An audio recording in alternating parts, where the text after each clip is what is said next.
So as a reminder, y'all, I said it back when he said he was going to do it, and my position on this has not changed, which is, A, if you have a regime coming in that you know is coming for your head, why would you sit there anyway? Like, he knows he would be a target, so the fact that y'all were upset at people who are targets of the regime saying they are going to get out of Dodge before the regime comes in and takes their heads almost literally, if not literally, I don't know why that's like shocking or depressing. Like, what do you think Jack Smith could do if he stayed in the Dumpty regime? Like, what do you think would happen?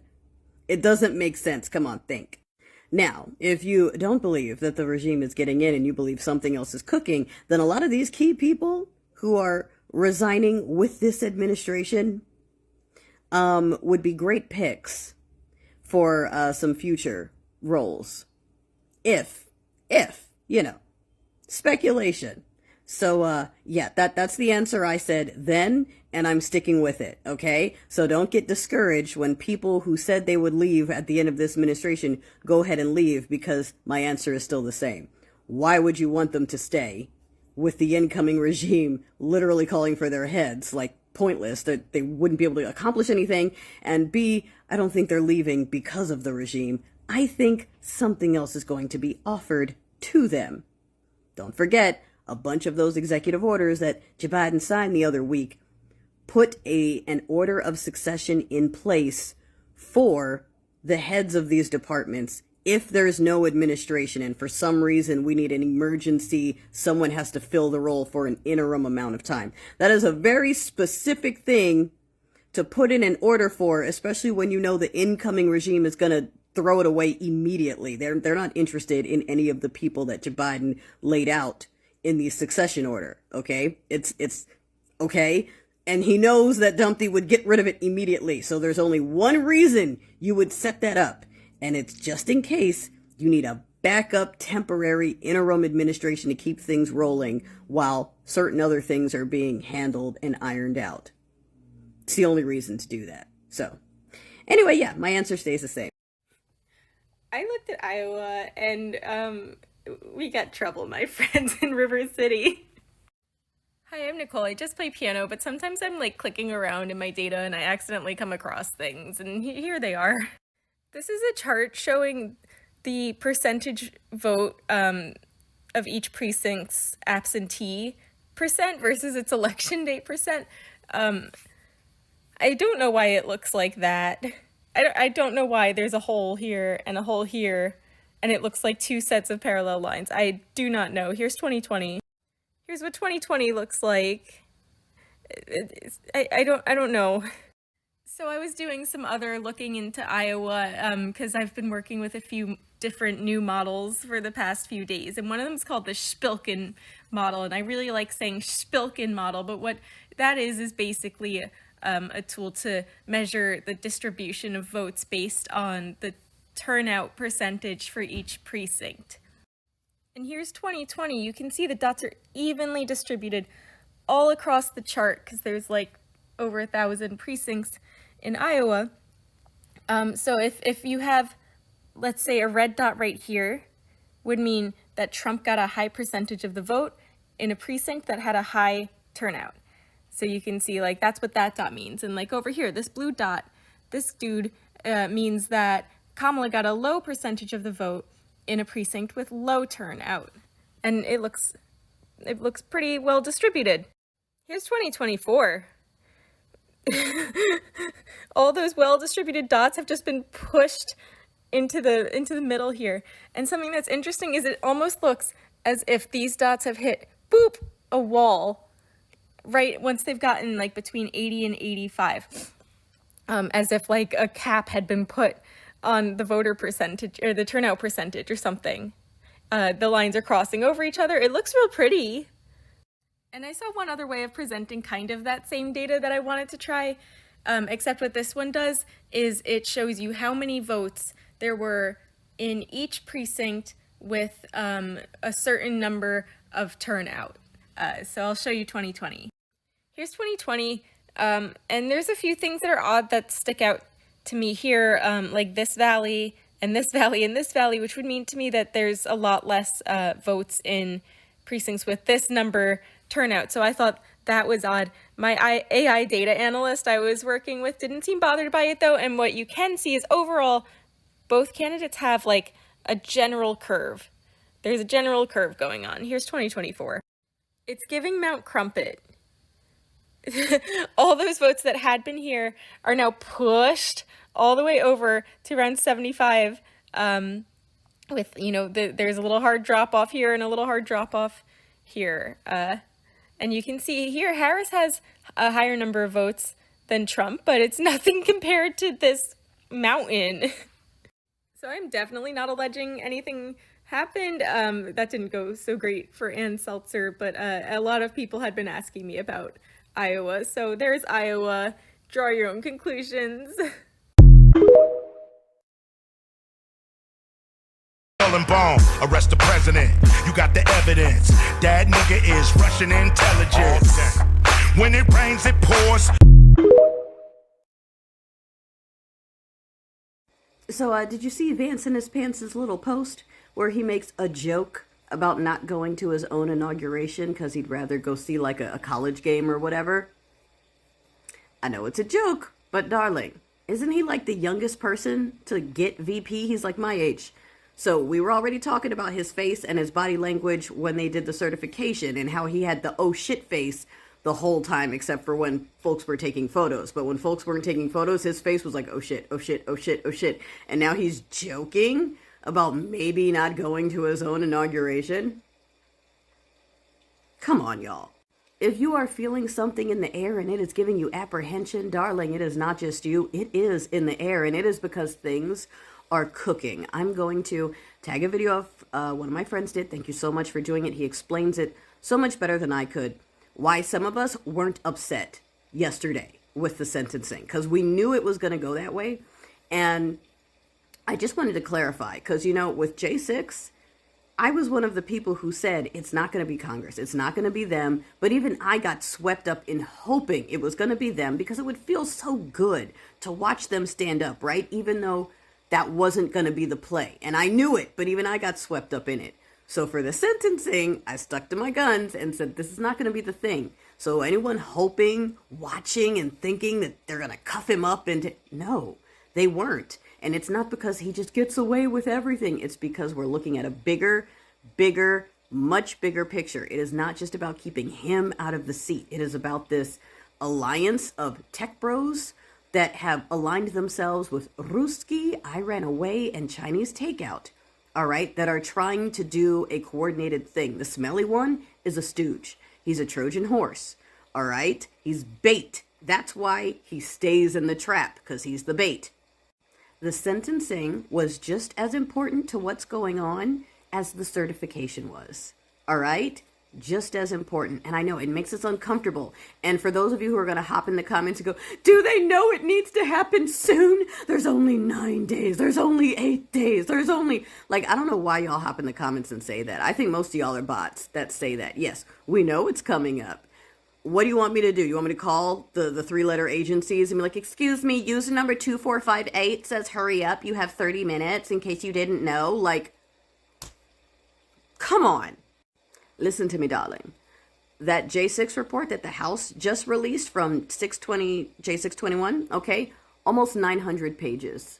Lots of information in there, and it clearly lays out who's responsible. Okay? Part of dude's sentencing, remember, he's not supposed to get his hands dirty. No more crimes, no more convictions, that sort of thing. Okay? The Jack Smith report is being released this weekend, all right? And there's an upcoming national security discussion that's on for the 17th, I believe. Now, go watch my friend's video, because like I said, he lays it out much cleaner than I can. But these documents are showing names, lines, things to track as they've been followed for years leading up to now. And then you add that to the sanctions we're seeing, the fact that we know that reports are being reviewed by certain key people. And yes, the deadlines to come up with resolutions come real close, but that's why dude has that party scheduled for the 19th. He knows that that could be snap up day. Okay. So also why a certain someone is like, maybe I should just skip town around then, you know? He's like, I'm not coming to the party. I might skip my own inauguration. You got Butch Body also they're worried about it. Why? When all of the Dems are saying, we're not doing or saying anything. We're standing aside. Go ahead. You got it. Free and fair, right? Totally clear? And they're still like, someone's coming for us. Why? You've got these things happening, right? The fires out here where we now have suspects in custody because it wasn't as active God as people were saying.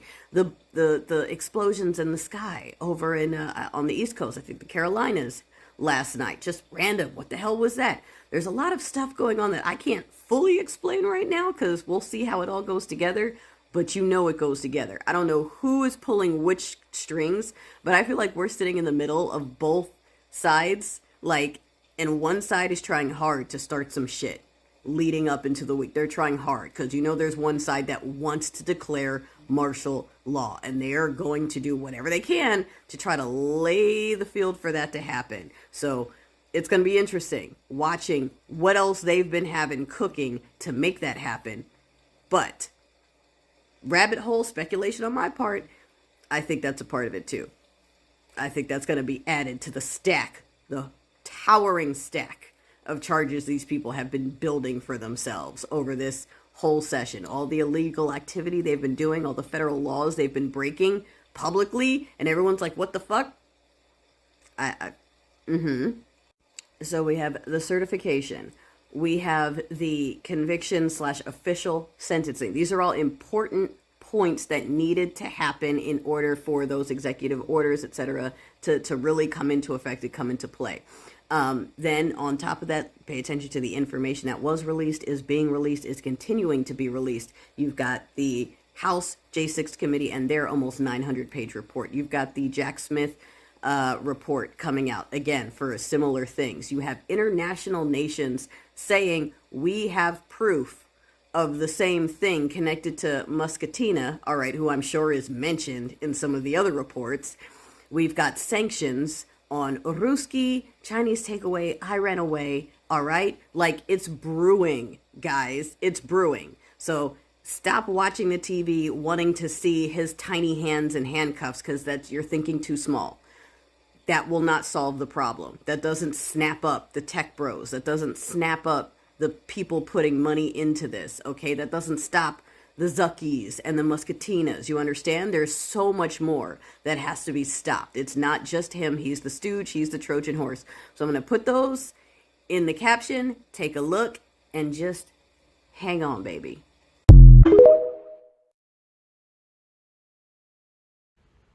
We need to deal with reality. The Supreme Court ruled that Congress would have to create rules to how to apply the 14th Amendment. It's not going to happen. I disagree. Section 3 of Amendment 14 states that anyone that partakes in an insurrection or inciting an insurrection is immediately disqualified from running for president, from holding office. It is self-executing, which means that no additional votes from Congress are necessary. It means Donald Trump is ineligible to be president. So he can run for president. The Republicans chose him as their nominee. He won the primary. That's fine. He won the election. That's fine. But at the end of the day, you have an ineligible candidate. And so therefore, Kamala Harris becomes president. That's if we are honoring Amendment 14, Section 3 of the Constitution, which is the law. So the Republicans could have chose someone that was eligible, someone that didn't break the law. They could have ran Nikki Haley. They chose not to. That's on them. That's not our problem. And Joe Biden needs to enforce this.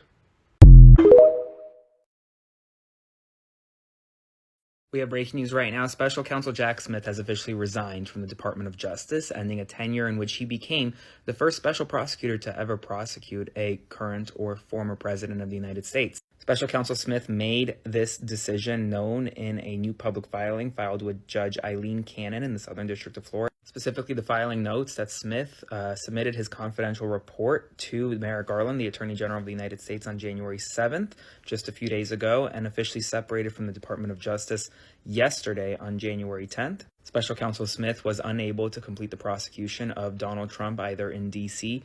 for the insurrection-related charges or in Florida related to the classified documents case. While the cases against Donald Trump will not move forward, the cases against his co-defendants in Florida will still move forward pending a likely pardon from Donald Trump when he takes office. Now it is up to Merrick Garland whether or not to release the Jack Smith report, and it's likely that he will. Comment below your thoughts, spread the word, and as always, follow along to stay updated on all the news you need to know about more to.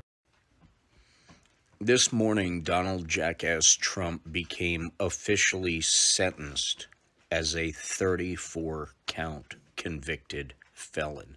This was a optically important thing to have happened, and under the circumstance of what's going on, it's brilliant the way it worked out. And I know people are a little upset because we wanted this big perp walk, little golden handcuffs around little tiny hands, and we didn't get it yet.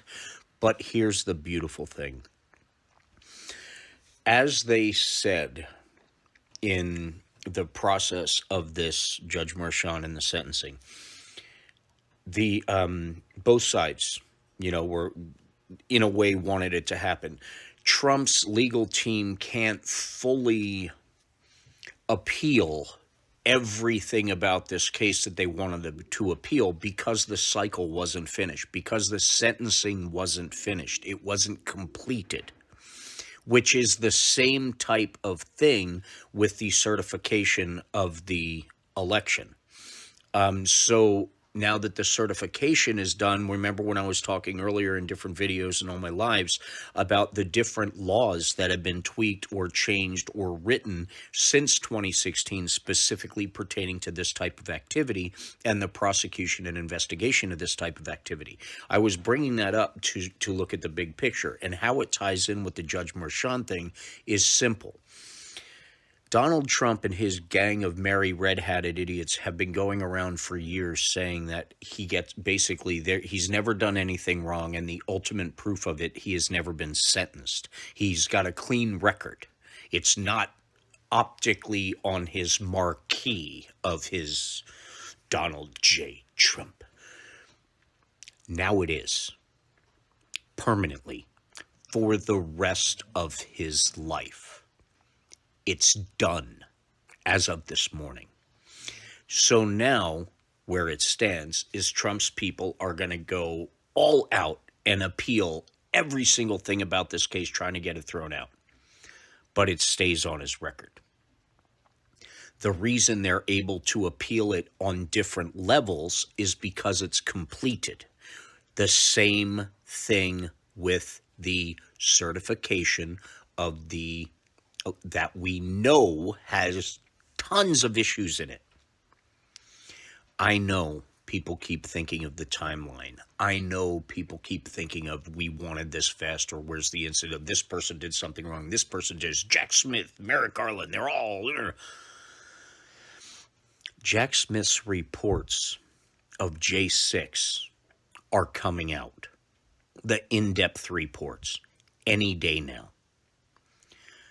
So if you're going to look at the timeline of J20th of being a false deadline, remember, Executive Order 13843 dictates 45 days going to December 21st, another 45 days, which has the sanctions and punishments involved, which is right in front of us right at this very second. And there will be more punishments coming out, mark my words. And then 30 days after that, that the sitting president immunity, Dark Brandon Joe Biden, will still be sitting in office up until his 30 days when he decides what to do about all the evidence that is brought to his attention before the 45, 45, and 30. and internationally. And what we do know internationally is there's already been reports released from Ukraine and other countries in reference to interference in 2024. Ladies and gentlemen, when I keep saying sit back and look at the big picture and stop stressing out, I mean it. Everything is happening for a reason.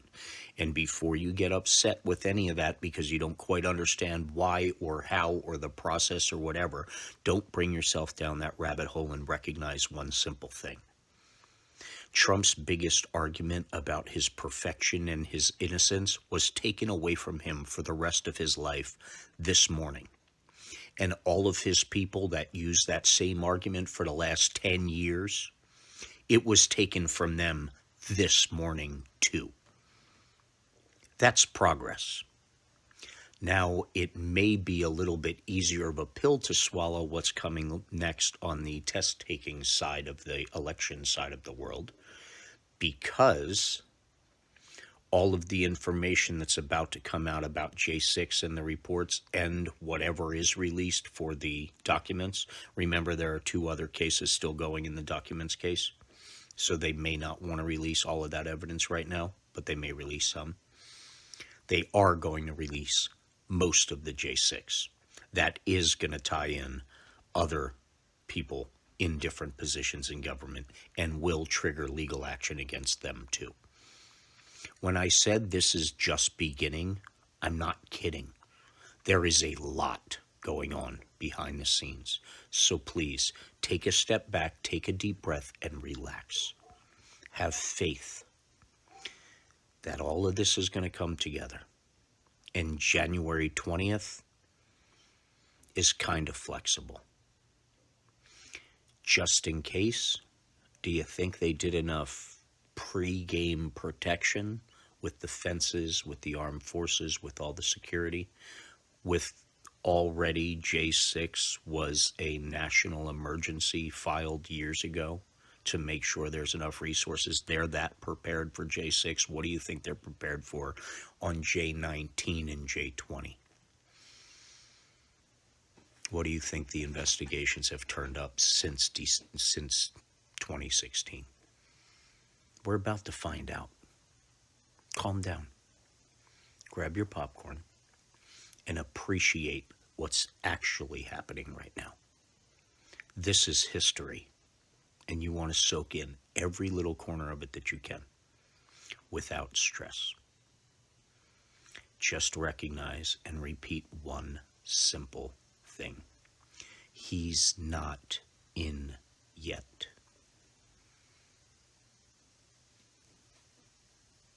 Stay diligent, stay educated, and be kind. We are all in this together. We got to focus on the big picture. And it will all be clear very, very soon. Pay attention. My hawk hair tribute continues.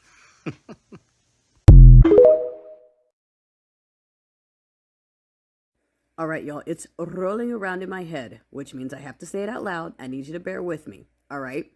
So it's been sticking out to me that this dude is now saying, and has been saying for the last few weeks, that he should have gotten California. California had odd fray because he should have gotten it. And it sticks out to me as suspicious as fuck, especially since on testing day, remember in the beginning when Pennsylvania was originally looking a little blue and he started toilet twatting out that there's odd fray going on in Pennsylvania pay because it was looking blue, and then as soon as it started ticking red, he shut the fuck up and didn't say anything else. And at the end, he was like, "Yeah, there was no odd fray, there was no eating, Jay. This was totally free and fair. I accept it. I'm okay with these results." Right? That was the day of. Now he's like, actually, I should have gotten California. There was odd fray in California because I should have gotten that. And we all know when he says stuff, it's an admission, right? And we also know that there's no fucking way in hell that he was going to get California. So I'm not sure what to fully think about that, but notice how right now the fires that are allegedly acts of God that start in parking lots, residential areas, dumpsters, acts of God, are happening because Dems are in control here. They're happening because their people didn't win. The governor they wanted isn't in here. The mayor they wanted isn't in here. On Fox, they're outright saying, oh, white men should be in charge. It should only be white men. Look, the mayor's a black woman. If it was a white man, it'd be better. Look, the fire chief's a gay woman. If she were a white straight man, it'd be better. Like, they're just outright saying it. But at the same time, they're fully blaming everything on Gavin Newsom because he's a Dem. So white men can fix everything except for if they're Dem white men, at which point it's the same as being a black woman. I'm not sure on the calculations there. We're being punished for not choosing them. The deity is punishing us for being blue. And like I've said before, I'm in Temecula. We're a county over. A lot of firefighters around here. And they've been chilling these last few days, the ones that are here. I've seen people flying in from South Africa, Canada, Mexico, coming in from the surrounding states. Temecula Fire Department is sitting right here, chilling, barbecuing with their kids. And I point that out because this town right here is filled with loyalists that are tied to the likes of Butch Body, okay? The Dumpty family. They've invited them to town to speak at their Steeple People places repeatedly. So this is a little pocket of suspicious as fuck people. This is a little pocket where people got stranded in Coachella, came back here, and still talked about how much they love their dirty diaper vessel king and how they would gladly let their homes burn if it meant it would prove a point to the Dems. I'm not sure how to thread all of that together just yet, but it's an interesting sequence here, right? I'm going to let that roll around. But you feel me? Something is right. Something needs to be thought through there. Hello. So there's another petition out called PMRFNJ to have Congress uphold the Constitution to disqualify Trump formally, to enforce it. That petition is right there. So just go on your cell phone, text 50409, the letters PMRFNJ, and you're good to go. And we already have like 2,000 signatures or so, maybe 2,500, and the momentum is speeding up. People are realizing that Trump is disqualified. Trump is unqualified to enter into the presidency seat and get inaugurated. It's illegal. The awareness is spreading fast, and the ones who are signing this, the public will know that these are the leaders of the country. Good morning, Blue Lilies. I hope you're doing okay today. It's Saturday, January 11th, which all the spiritualists say is a very important day, that this is a portal. We're 111. If you want something, today is the day to ask for it. And I know that that is really challenging for a lot of us today because everything in the world seems so big and so bad and so scary. And you're valid to feel that way. I want to validate those feelings. I love to send out hope and positivity, but I think that toxic positivity is a real thing too. And so if you're feeling whatever it is you're feeling today, feel it. Let it out.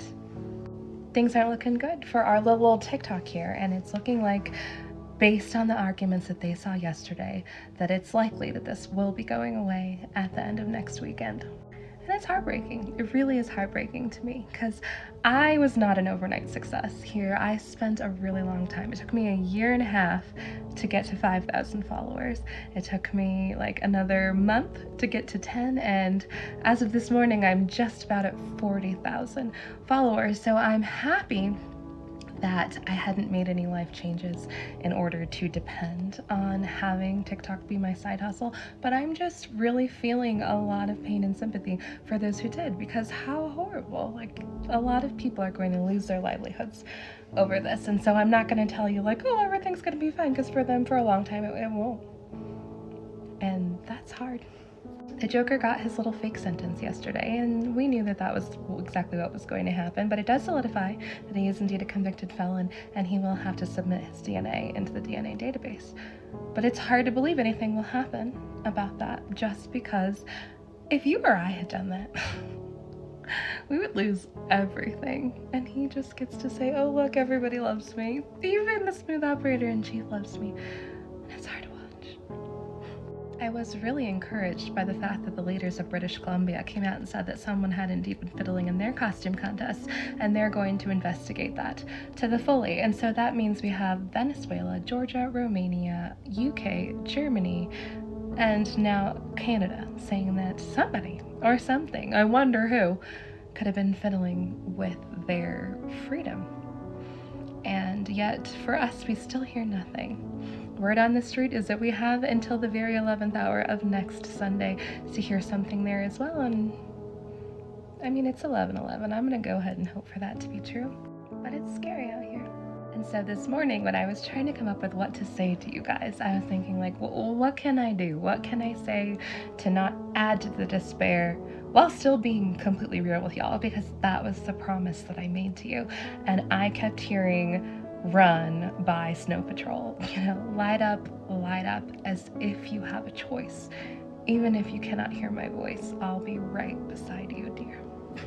And that's exactly it. No matter what happens. I mean, I have a blue sky that I've never posted to before. It's Gretchen's Got Questions. And then I'm going to go to my YouTube. I currently have my old cringy videos. It's still under Goosebumps with Gretchen, but I will be changing the name and working on it in the next week. But regardless, even if you cannot hear my voice or the voice of anybody else that you love and appreciate here, we're all here. We're not going anywhere, no matter what happens. And it feels like something very scary is going to happen. You're not alone. And that's the reason why I've made this community. That's the reason why I want to do this. You're not alone, okay? I'm here. All of the people that you probably see over here with the hearts and the comments, they're here too. And maybe it's true. Maybe when it's darkest, you can see the stars. And maybe those stars are the people that are next to you, the people that you love, the people that you cherish, the people that you've never met that you feel connected to, like I do with so many of you. You're my stars, you're my silver lining, and we're not going anywhere. Even if they try to silence us. I mean, how well has that ever gone in the past? There's certainly been big dips in freedom, but freedom always comes back. So even though it feels like you cannot see your hand in front of you because it's so dark, that does not mean whatever room you're standing in is not there. You don't know how big or small it is, you don't know what else is in there, but you are still here and you have to keep going, okay? Do not let that despair and that hopelessness and that sinking feeling that we're all feeling eat you up inside, because you are made of stardust. You have come from lines and generations of people who have been through worse. And here you are. And it is imperative that you keep going, not only for yourself, but for those who will continue to follow in our footsteps. Continue to sow strength and light and fortitude. Sow it into your very DNA so that when it gets passed on, that will continue to go. And if you do nothing else, please be loving to one another. You are a light. You have a little light inside of you, and it is so important that you let it shine, even when it's dark, because that's when you can see it the best. Okay? So like I said, I've got a blue sky. It's Gretchen's Got Questions. I'll link it somewhere over here on my profile. I'm working on my YouTube, and I will do my best to keep connected with you, but don't despair, okay? No matter what, don't despair. You are here on purpose, and I cannot wait to find out what that purpose is for you, okay? So you hang in there, keep your eyes up, keep your feet on the ground. I'll see you next time. The question isn't whether Donald Trump lost the election. The question is whether a victory is legitimate under constitutional supremacy. Note, I understand that there are some allegations of discrepancies and the counting. However, I myself as a creator do not put weight on that because there's not enough information to actually dictate a conclusion. See, the difference between the delusional MAGA is that they position that the election was stolen when there was not significant evidence that it was. Currently, there is investigations. However, we don't have information to say whether it was or wasn't. Even if it is possible that there is some evidence of some discrepancies, the question is it significant? So I'm not putting weight on this itself, but rather the legitimacy of any victory.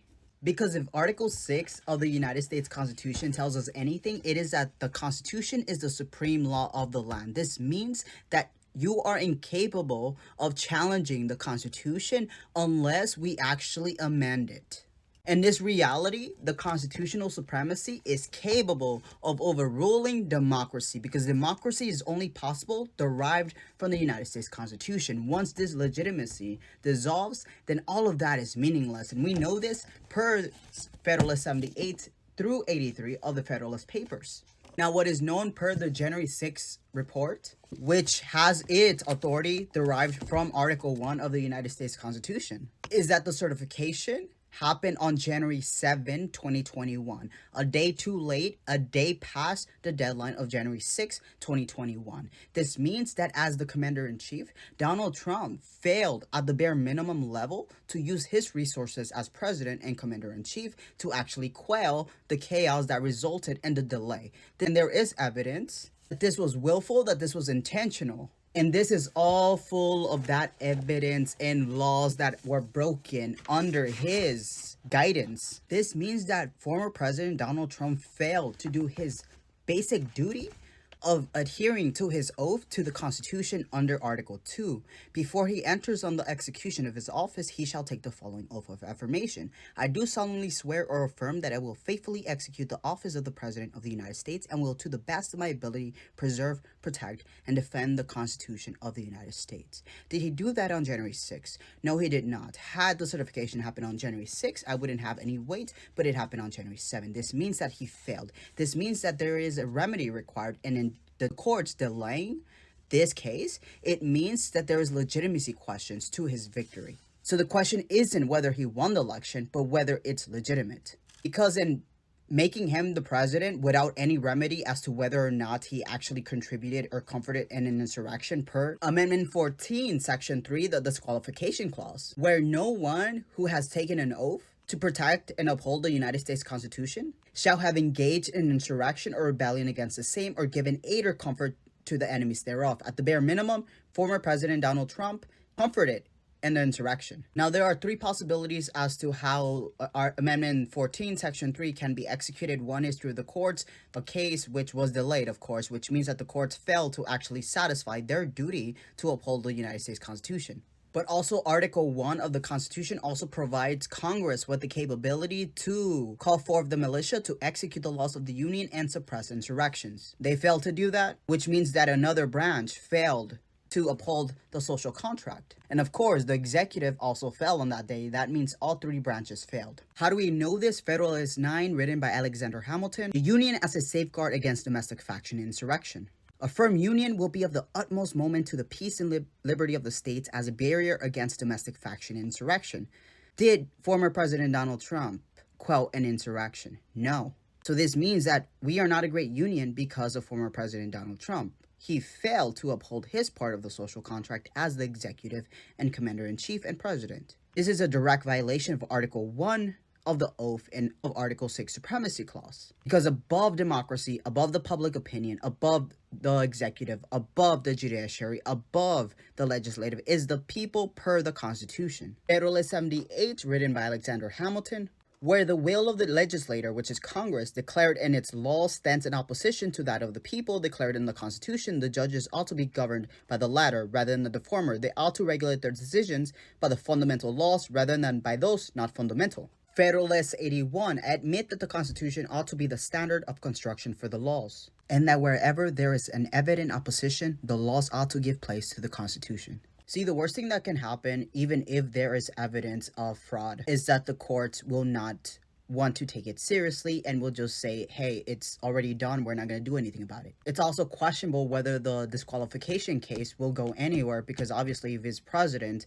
it really beats the point. And this reality, it means that the courts failed its basic duty to uphold constitutionality above anything else. Upon wrongful judicial decision from the constitutional courts, its legitimacy, therefore authority over the states, dissolves. To say this is untrue is to say the courts do not derive its power from constitutional supremacy and authority. So if it dissolves because we replace constitutional authority with Trump supremacy. It means that it is no longer binding to the state government. A failure of the Supreme Court to expedite judicial decision on insurrection before January 20 deadline is to, through inaction or complacency, sacrifice constitutional supremacy for Trump's supremacy. And the fascinating thing about this, the fascinating thing that I'm excited for, is that in these realities, and either realities where they're incapable of actually finding a solution to the question of whether there are legitimacy questions because of the insurrection, this means that the legitimacy of the court falls apart. Why? All Article 3 of the Constitution tells us is that the Supreme Court justices are there for good behavior. What does that mean? Federalist 83, the true test of a just application of them is its conformity to the source from which they are derived. The reality is that our constitutional provisions does not allow to put forward the public opinion or even democracy above constitutional supremacy, and that's what Article 6 is for. Which means that the court should uphold constitutionality, not democracy or political processes that are not derived from constitutional power. Federalist 78, through the medium of the courts of justice, whose duty it must be to declare all acts contrary to the manifest voice of the Constitution void. Without this, all the reservations of particular rights or privileges would amount to nothing. Now, upon a Trump presidency and inauguration, this means that upon the overextension of his power over the states, for instance, mass deportation, and tries to force California to adhere to it, California has the authority to reject the legitimacy and authority of the federal government because of this. Because there was no remedy. Federalist 78, until the people have by some authoritative act, that's Article 5, annulled or changed the established form, it is binding upon themselves collectively as well as individually, and no presumption or even knowledge of their sentiments can warn their representatives in a departure from it prior to such act. Why? Would your vote be overturned? Because if you voted for Donald Trump, then you failed your basic responsibility as a U.S. citizen. You failed to uphold the United States Constitution. You failed to support and defend the Constitution against all enemies, foreign and domestic. Per the United States Citizens Almanac, the Constitution establishes the U.S. system of representative democracy and outlines the inherent principles of freedom, liberty, and opportunity to which all citizens are entitled. The continuity of the nation's unique freedoms depends on the support of its citizens. When the Constitution and its ideals are challenged, citizens must defend these principles against all adversaries. If you voted for Donald Trump, you did not vote for the Constitution. You voted for your own self-interest. You voted to replace constitutional supremacy for Trump supremacy. This is when courts should be capable of overriding your vote for constitutional authority to restore constitutional legitimacy. If it fails to do this, the exciting thing is that this serves as ultimate evidence that our courts are misaligned to their original intentions. Federalist 78. That inflexible and uniform adherence to the rights of the Constitution and of individuals which we perceive to be indispensable and the courts of justice can certainly not be expected from judges who hold their office by a temporary commission. The only reason they have life terms is because they're expected to be independent in alignment with constitutional supremacy. Upon the reality that they do not resolve this legitimacy question, it means that we're capable of reforming the judiciary without the constitutional processes of the congressional action in order to restore the Constitution. This also means we can impeach those who decide against constitutional supremacy, because it means the judiciary project failed. It's not whether he lost, it's whether it's legitimate. If a properly selected elector submits a vote for a constitutionally disqualified individual, it should still be counted. Now, this scholarly article by literal law professors, so much more advanced knowledge than me in law because I'm non-lawyer. I have an advanced degree, but not a JD. And they wrote this article titled The Sweep and Force of Section 3. Now, thank you to the viewer who actually sent me this like a week or so back. I'm sorry I didn't get back to you. I found it on my tabs. So if this was you, I apologize for not getting back to you, but this video is for you. Now, we're not going to talk about what could have been. Now, we're going to talk about where we are. The fact that the electoral certification was certified, and they certified an illegitimate victor, Donald Trump. Illegitimate under my first pinned video on the courts. Particularly the fact that on January 6th, through his inaction, let's look at how long it took Donald Trump to certify the 2020 election versus how long it took every other administration. Donald Trump took 14 hours and 48 minutes. And why I say Donald Trump was because it was his inaction that delayed the actual certification. Again, it's not a problem if it is through a lawful congressional objection, but it was what? An insurrection. Had they protested on any other day that wasn't a constitutional process, it would have just been a protest or a riot.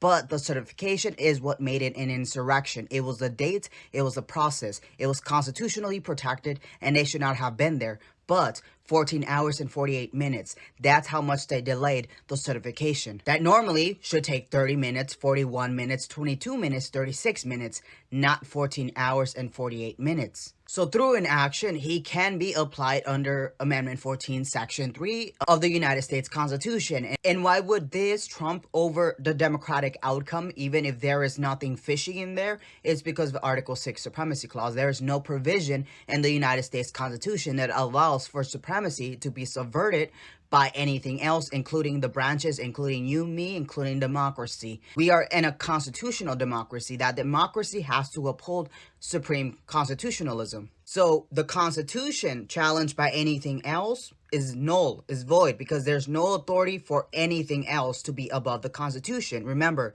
even the Constitution is above international law. That is why international law cannot touch Americans. It has to be American courts. However, what now? Still, once those votes are counted, a disqualified candidate does not become president. You hear that because we're at this position right now where it was certified. So you're scared he's going to be president. Well, technically, if the law is upheld, because constitutional law is above the rule of law, criminal law, democracy, all of that stuff, once the votes are counted, a disqualified candidate does not become president. Why? Note that the Supreme Court did not overturn the Colorado case because there was no insurrection. They didn't touch that. What they said was jurisdiction. It didn't belong to the state, but the federal Congress in order to remove it. Which is debatable, however, let's not get into that. Because there's a difference between what type of law we want and what type of law exists. And we can change that, but it cannot change until we change it. And this is why that transparency and knowledge is important, because unless you know the true original blueprints of our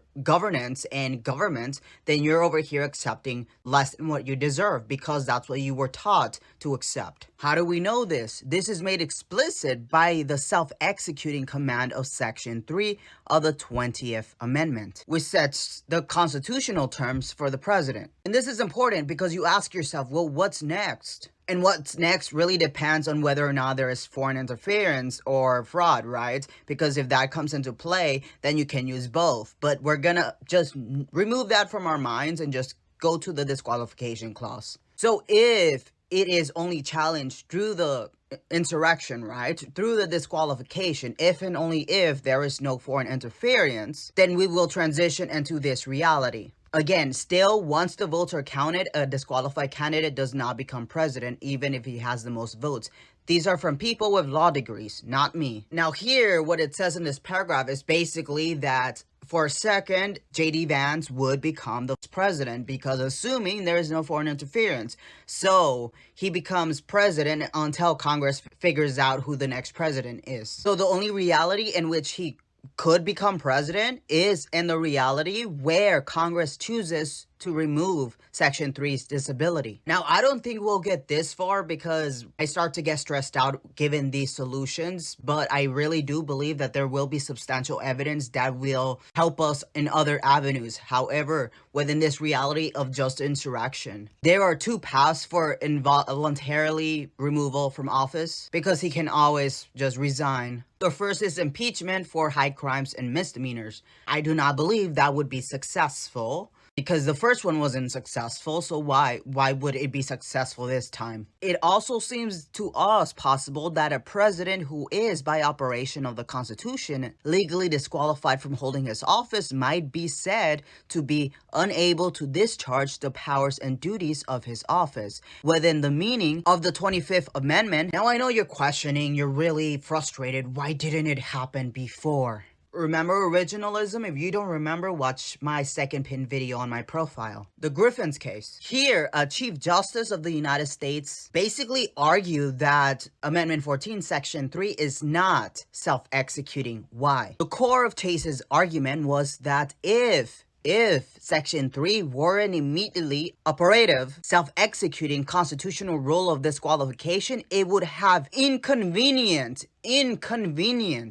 consequences in the Reconstruction South, which means that you would not be capable of having rebels in office. So that would be unfair to the South. So if you want to blame someone for the fact that we didn't have any resolve before the actual election, it is the Griffin's case. It is, again, originalism. It is the courts being misaligned with their actual constitutional obedience. Because here he said, I'm not going to listen to the words. I'm not going to listen to textualism, because if I accept it as it is in the provision of the social contract, as I'm supposed to, through Federalist 78 through 83, which says that all laws should be made in construction with the Constitution, you shouldn't put your opinion against the Constitution. But, justices have always held some sort of judicial immunity, but I digress. So now we're here where it already happened, the certification happened. So what's next? What's next within the rule of law is that he's not going to become president.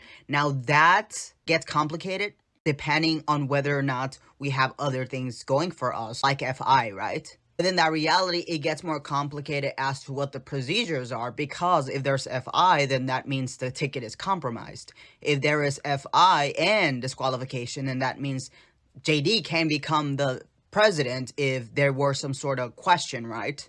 So we're really in uncharted territories. What I want you to remember is that the rule of law is not based on justice and fairness. I know we've been led to believe that, but it's based on law and order. What does this mean? For legal professionals, you cannot get justice and fairness without actually aligning with law and order. So following those regulations. What does this mean? Legal scholars are telling us, unless it is removed beforehand, an unqualified candidate can be positioned, and in fact, he can be certified as the winner, but he cannot become president. What does this mean in regards to our situation? The vice president has a legal background. What do you think? She's going to follow the legal status quo. That is what's positioned within traditional law of interpretation. So the reason why entities were really struggling as to who had authority in regards to disqualifying him is because there's no clarification. What they have is de jure. They're like, someone will figure it out, and it's their job, not my job. The legal status quo is just allowing for that confusion. But for our purpose, what that means is that hope is not lost, because what?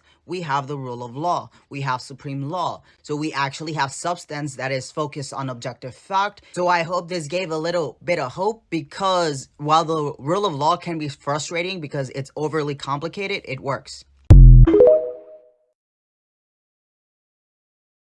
So fortunately, I prepared all of you for the sentencing today. I told you the heads of state, especially if you're from a Western country like the United States, do not go to prison.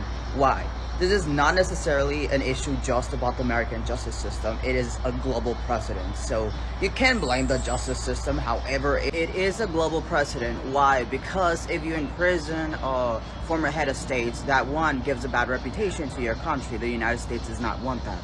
Two, people can say that your former head of state went to prison. So really public relations. And in our situation, American exceptionalism. So in fact, there are people above the law. Even in international law and American justice, they take leverage of that. This is why I prepared you and I told you, he's not going to see prison.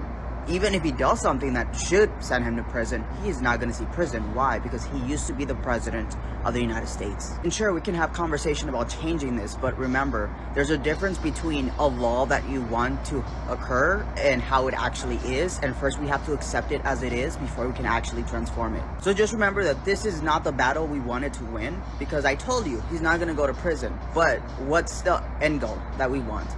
Him not going into the presidency. That's our focus. So don't lose hope over this, because in general, they don't go to prison. I have a background in international law, so I know this. Terrible leaders don't go to prison. So let's not really think much about this. This is the rule of law. It's really unjust. However, our goal is in this. Our goal is for him to not go into the presidency lawfully. I'm going to leave you tonight with some homework, but some interesting homework. You're going to want to do it.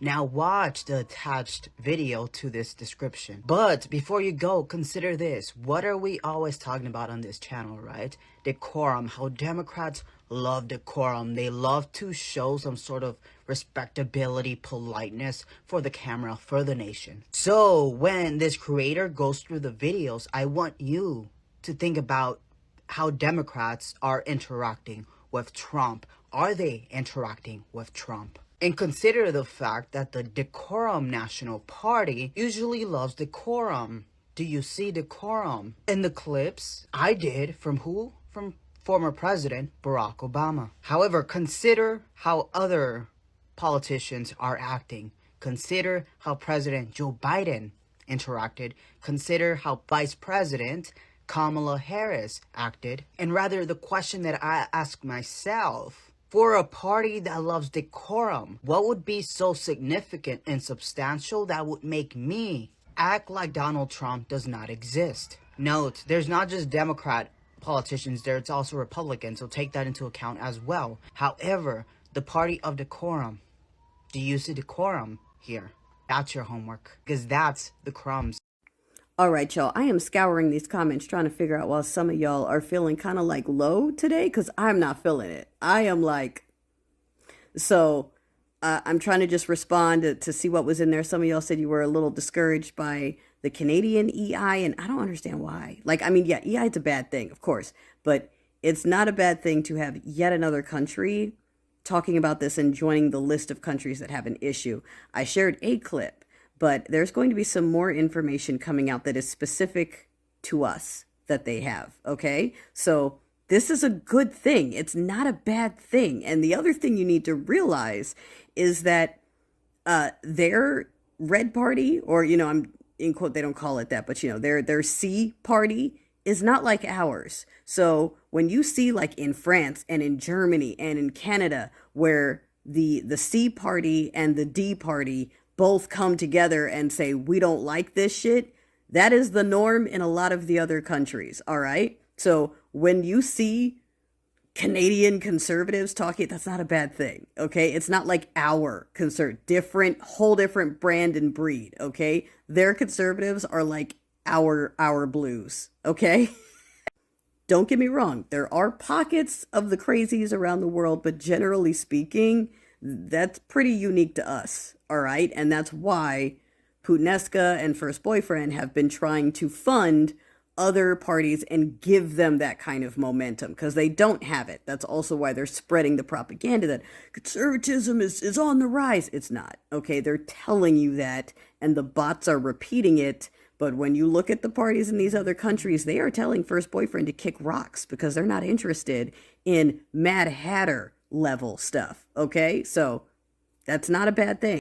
Some of y'all were like sad that Biden's doing his farewell speech, is that's part of it. Like, that administration is not continuing. So I don't know why you're like sad about that, other than the normal amount of sad at watching it end. But I mean, that's going to happen no matter what. So I don't know why you thought that was something. I saw someone saying that they are afraid that the letter agencies are just lying to the VP and no one's going to do anything, and they're just telling her that they are. And okay, that one, I'm very side-eyeing that one. That's a super stretch for a multitude of reasons. The top one being, like, I wouldn't say that everyone is, like, reporting to her specifically on this. I need you to reopen your mind. I think that's the other thing. A lot of you guys are focusing on the seat and the smelly one again, and you're forgetting that it's bigger than that. So the splashes, you have to pay attention to those other countries, because that's the side door they're going to kick in on, all right? It's not going to be the Dems going and shackling the smelly one. It's going to be something else, okay? So pay attention to the something else's, not what the Dems are saying or doing. Nothing is going to come from that direction. It can't. These other little bits and bobs and pieces, connected, all right? I know I'm not supposed to say it on here, but the FARs that are here and popping up in Texas and New York, there's a reason there's a push for a lot of distraction right now. You shouldn't let that discourage you. That should tell you something. Just like when too many bots immediately come into my comments, it tells me something. Don't forget, darling, there is a reason they are planning a party for the 19th, okay? There's some important stuff that's supposed to hit by then that could very well have an effect on the rest of his plans, and that's the reason why they put that party the day before. He wants his people there to protect him if the hammer drops. So like I said in the other video, this is going to be a nail biter, okay? It's going to go to the end. It's going to be uncomfortable. And some of you might not be able to hang on that long. I get it. But you know what I'm going to say. Don't come in my comments to talk about how you can't and you don't want to and it's so hard and you're giving up. I understand and I respect that. But again, my space is not the safe space for that. Get through this weekend because there's some interesting shit coming up. We got some more committees coming out. We got some more national security shit coming out. Some more reports that are coming out. Some more countries that are speaking out and talking about taking actions that will have consequences. And it's all going to tie in because this is bigger than the smelly one and just this one seat. So you got to keep that in mind every time you're just looking at that. And if you're going to hop in my comments, go, I don't care about the rest of the world. I just care about us here in Dumpty. Then you're also kind of part of the problem. Sorry.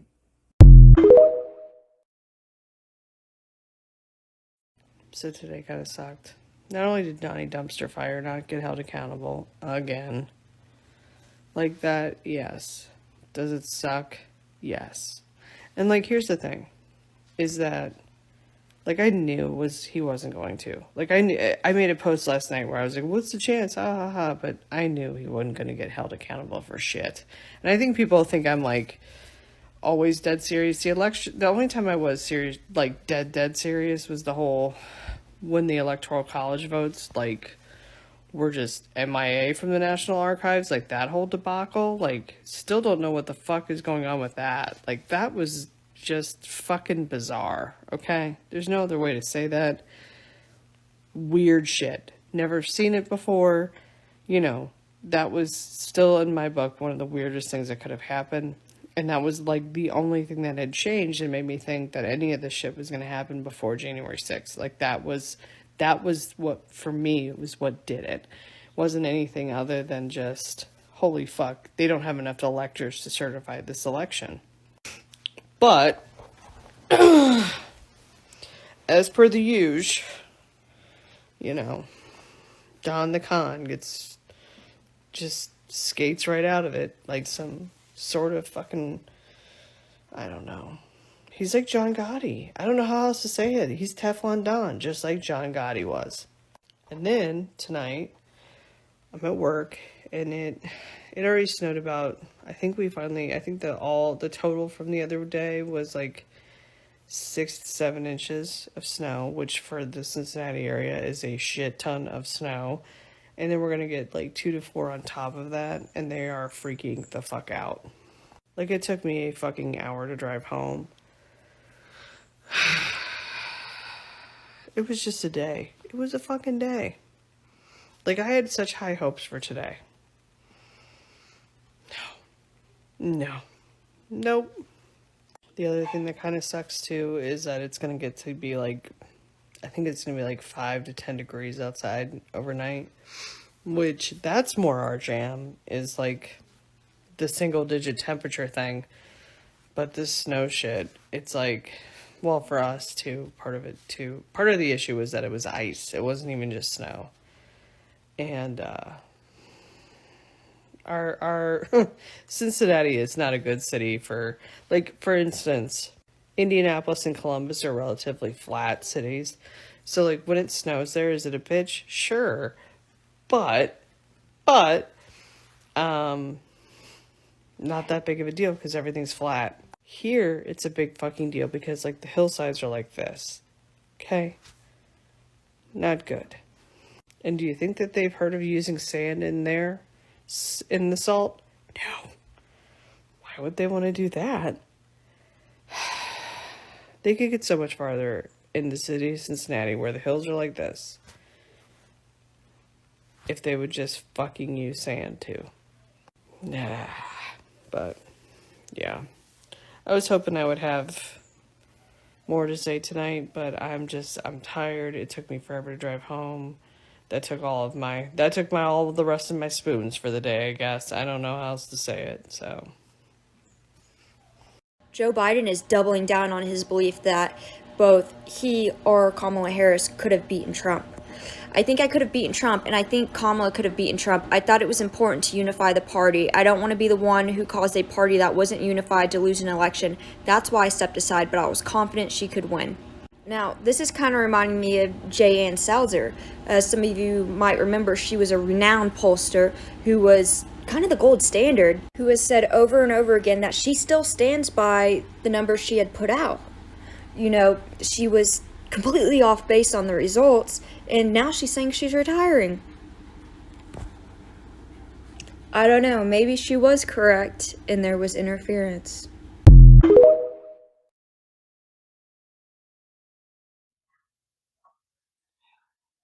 Let's recap.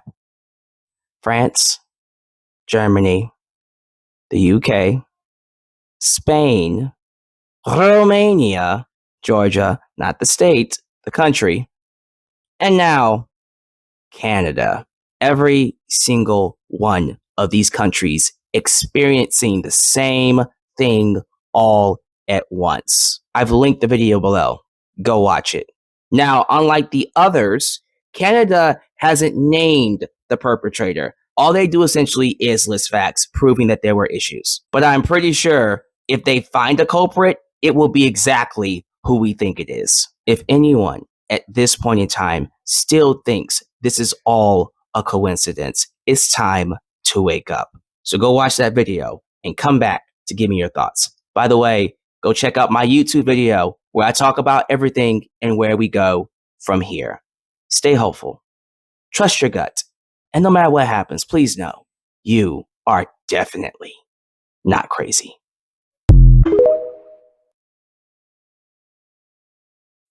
Darling, no. Today is not the day to be discouraged. Why? I'm seeing the notes in my comments. I've got a couple messages. Folks are feeling a little low on the hopium today, and I'm not sure why, because I'm not feeling it. So, let me share. Is it because of the TikTok thing? Is that what it is? Or is it the sentencing? Like, let's clear all that up, okay? The TikTok thing. Don't worry about that right now. Is it harrowing? Yes. And I'm not going to pretend that I know what the final dice roll in that is going to be, but know that we are working to figure out a way to connect with each other and keep the information flowing. So the creators that are like on this, okay, just follow us where you can. To be placed, sky is blue. I know. And we'll keep working on this while we figure out what's happening with that. Okay. They're not going to shut us up or close us out. We will figure it out. Okay. So that's number one. Number two, the sentencing. Come on. That wasn't a surprise. We knew it was going to go that way. The judge said it was going to go that way. Don't be like distracted, distraught, or anything by that. What you needed to take away from that was that his DNA is going in the system, which he did not want, and you know, there's a reason. But the other thing that's important here, aside from the convictions being finalized in the minds of his own followers, is he's supposed to keep his nose clean. No further, criminal whatever. And that's like telling a fish to stop swimming in water. So, and then when you add that to the DOJ, the Jack Smith report is going to be released. The DOJ is going to release it. I believe they said before Sunday. So if it's not already out, probably tomorrow. So we'll see what's in that. That's going to be a can of worms for sure. And while it might be about J621, I have a feeling it will have some parallels. Otherwise, why would they be looking for the pipe water and offering $500,000 for that? That sort of thing. Okay? Like, you guys got to keep following the little pieces here, because it's not going to be a big show until the end. We are trying to land a plane that is on fire. Okay? And I can't promise you anything. I can't guarantee anything in terms of ending, but I can say that we're the group of people that are actually trying to take control and still land this bitch instead of crying in the back in the fetal position with our eyes closed. We won't know until the rubber actually touches the road if we hit or miss, but at least we are trying to save everyone. And that does count for something. So be encouraged by that. All right. If nothing else, being on the right side does count for something. We've got, another National Security Committee meeting, hearing, whatever, on the 17th coming up. Okay, the 19th, I know that's by the skin of the teeth, but there's an important report / deadline that hits that day that is pertinent to some of those timelines we've been looking at. Speaking of the timelines, those are projections, guys. They're not promises. So I don't want you to look at those projection timelines and go, oh, Emperor said by this day this is happening and that's not what happened. You guys know I don't do that. So don't. I have 3 kids. Don't do that. They try to do that to me too. You said. No, I didn't. Okay, the only date you need to circle on the calendar is the 20th. Those breakdowns are so you can see what could be happening behind the scenes, because those are things you're not going to see in the news. They're not going to tell you those things, but that's how it would work in the back end. Ugh, those are my kids downstairs. They turned it up extra loud because it's Friday. Okay, anyway, it's not my kids, plural. That's the boy. Okay, there we go. Anyway, only the boy gets that loud. So yeah, pay attention to not just that, the things that are still coming out, but the overall attitudes, right? The shade. And remember that we are carrying that attitude across the board. We're dealing with all Mad Hatters, fake treats, and steeple people that way. The way the rest of the world is treating the co-boyfriends, which is shut up and go away. All right? We're laughing at you. No one respects them. No one. The only people that do are the bots that are here spreading that. And that's the other thing I want to remind you of. Half the folks you see arguing in comments are not real. Half the folks you see supporting these crazy things are not real. And if you're listening to mainstream bending over backwards to normalize shit like some dude in a diaper trying to secure the funds to negotiate the purchase of Panama instead of anything important that we care about. Again, they are all on their own missions. Okay. They are owned by the people. Owned by the same thing. Mainstream media, the bots, it's all the same narrative. It's intentional. It's made that way. And it's made to make you discouraged and make you feel like it's coming from all angles and it's hopeless. And it has trapped a lot of people, but it doesn't have to trap you too. Okay? So, enjoy your Friday. Let's wait and see what's in that report. We're taking it one day at a time. Okay? We can only be encouraged in knowing that we are fighting for the right things and that all signs are pointing to something. All right?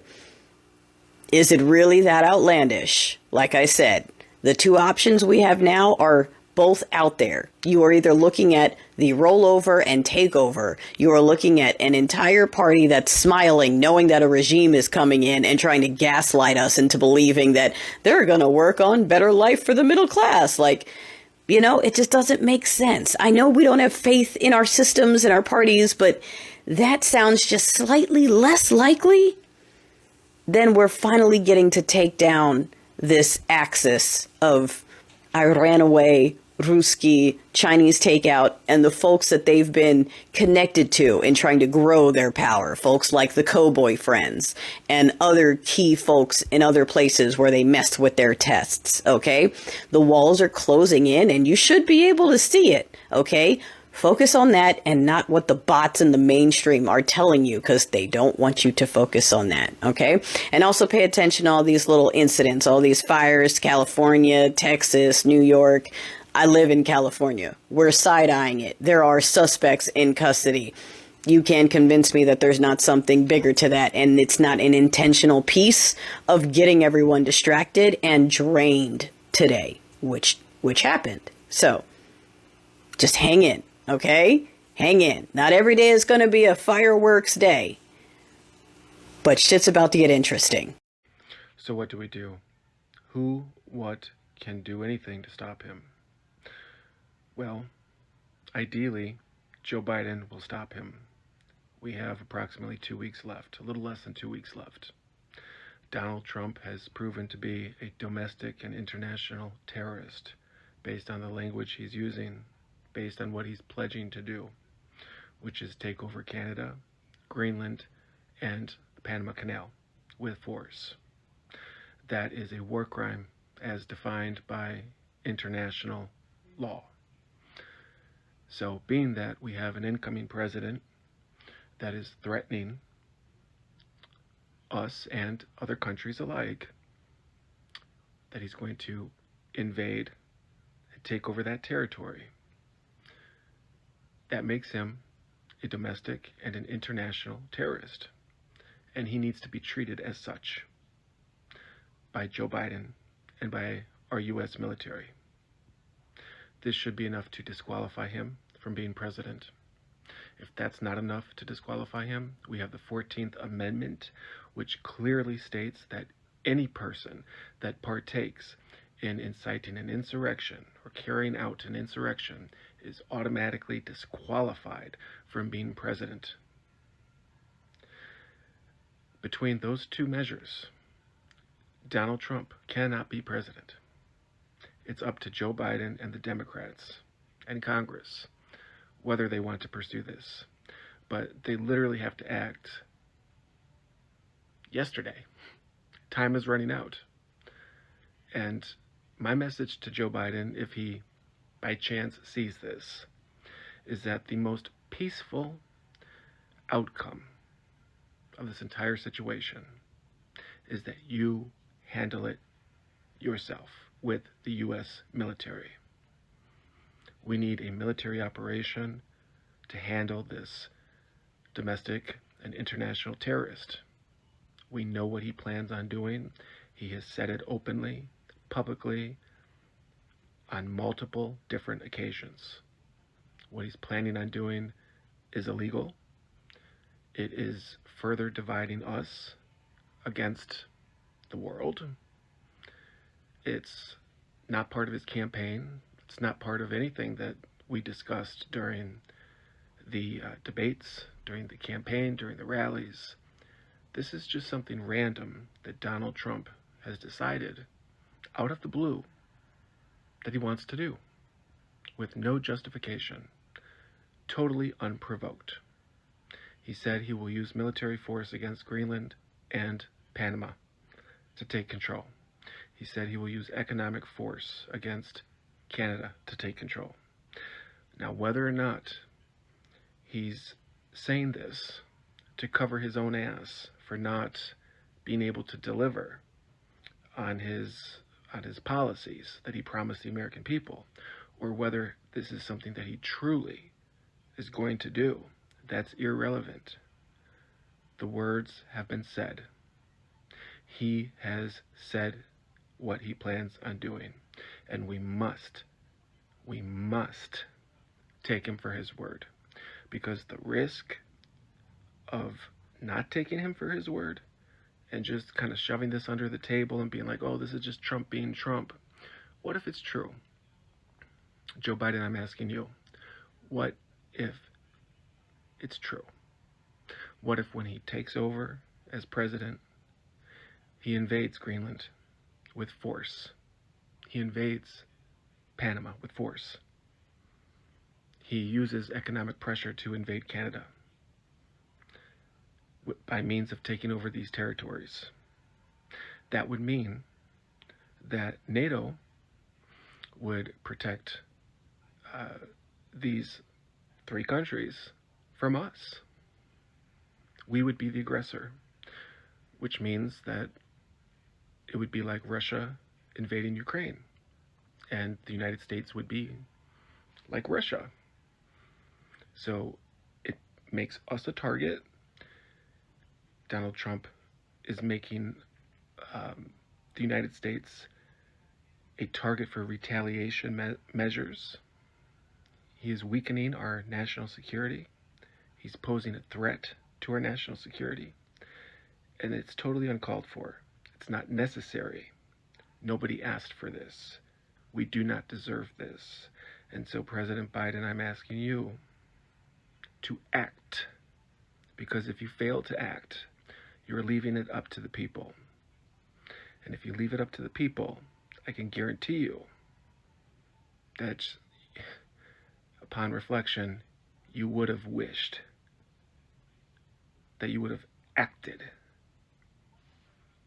So, with the little time you have left, I strongly encourage you to act and take care of this situation before it's out of your hands and it's in the people's hands.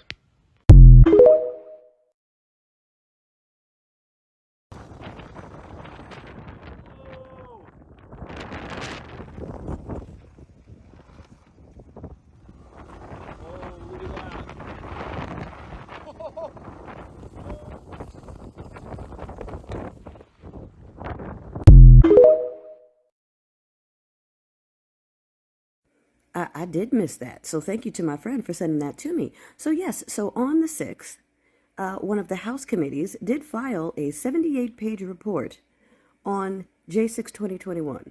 All right? And again, not a big splash, but if you go check out the documents on the government website, January 6th, in fact, you know what? I'll link her videos, okay? So you can go see. Massive report. That by itself, not so sexy, okay? Except for the DOJ is going to be releasing pieces of a report about a certain smelly one regarding the same day. And, you know, his role in it. And probably other people's roles in it that are currently sitting in seats over there. And other people, you know, Blue Bacon that was leaking information to some of the visitors, the very peaceful visitors that were there that day. So, again, we don't know which parts of the DOJ report is coming out, but okay, are we seeing the parallels yet? Are you seeing the edges of the net come up yet? Are you seeing why it couldn't be Team Blue to do this? Now, and I'm going to put this video in the caption as well, what I also missed was I knew Miss Ma'am was going to be flying to Europe and hitting up Germany and Bahrain and Singapore. So, I mean, not Europe for that one, but you know what I mean. But what I missed was a long list of calls to different leaders, particularly a lot of them in Europe. The ones for like France and Germany stood out to me. But there was a whole list of them. And then she's going to be over there next week leading up to, I think from the 15th to the 17th, unless that changed. And what's France and Germany saying right now? Are they saying they want to ban a certain person's app from their countries? Are they saying they have evidence of someone doing EI?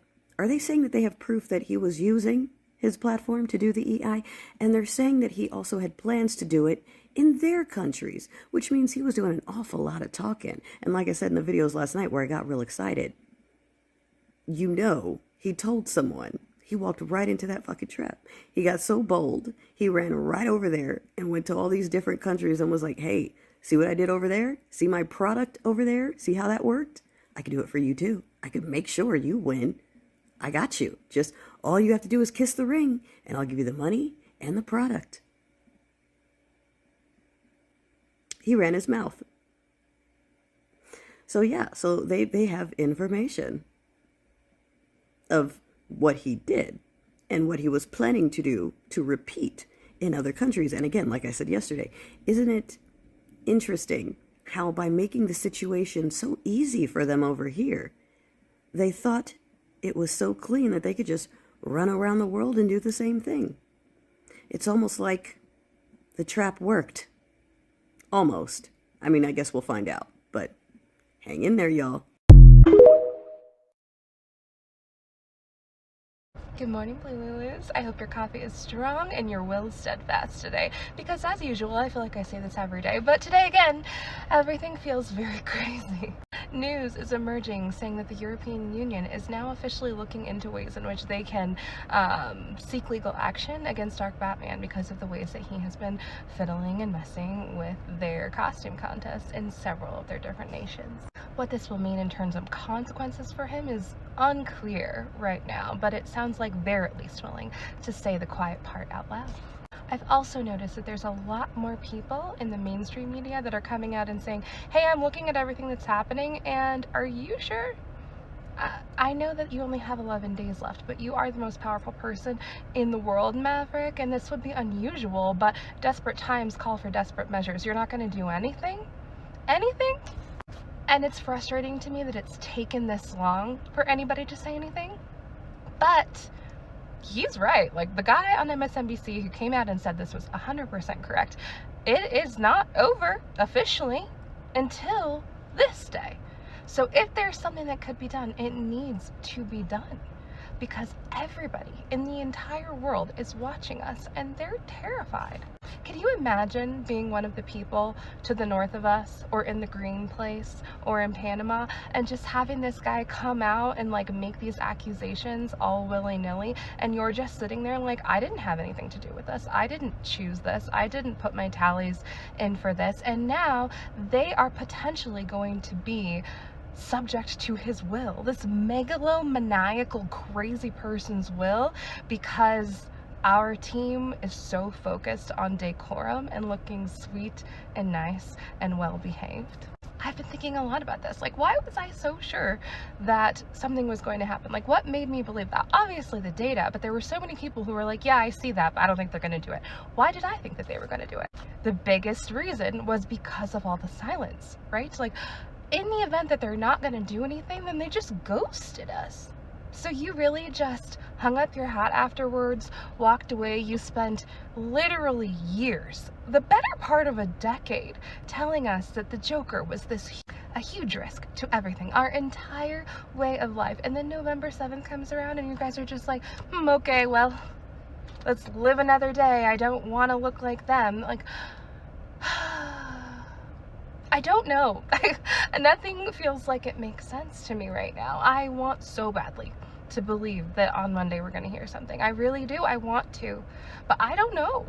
I do not know anymore. And it just feels like they have imposter syndrome. It feels like they don't realize that they have the power here, because Lord knows if the shoe were on the other foot, the Team Joker, I almost said the wrong word, Team Joker would use every single possible tool in their toolbox. They would invent new tools in their toolbox to keep this from happening. And we're over here just like not even using the ones we already have, and it's so frustrating. Like, remember who you are. I want a Mufasa to come out of the sky and talk to Joe Biden, and I want him to say that. Remember who you are. Come on. But I don't know. I want to have faith. I'm trying to have faith, but I've also said in the past that we shouldn't have the faith that we hold in our spiritual guides and spiritual leaders and God and all the other people and whoever you believe in. I've always felt that you shouldn't have faith in your political leaders, because that would make us like them. I want to see something. I need to see some action. I need a glimmer of hope. I just need them to say it. Be like, hey, everything you're saying is completely nuts and you can't do that. And they won't even do that. They stopped fighting for all intents and purposes. And in the event that the three-letter agencies and our legislative agencies are completely separate from each other and nobody's supposed to communicate, and that separation is good, well, great. Then that means the legislative branch should be able to come out and say the truth, right? They should be able to say, this is crazy. We can't do this. You won't do this. And they won't. They're all silent. And maybe they're afraid. Maybe they don't want a target on their back in the event that he is there in, I don't know, 11 days time. I understand that. I want safety for my family as well. But like, nobody voted me into this position, and I'm still willing to say, this is nuts. This is not okay. Why aren't they? They're like, oh, this sucks. We're gonna keep fighting. Well, then fight. What's your plan? Don't just hypothetically say that you're gonna do something. What's the plan, bro? You're the leader. You're in charge. You're leading the line. What's the plan? Nothing. Just crickets. Just like, oh, but look, I'm not like them.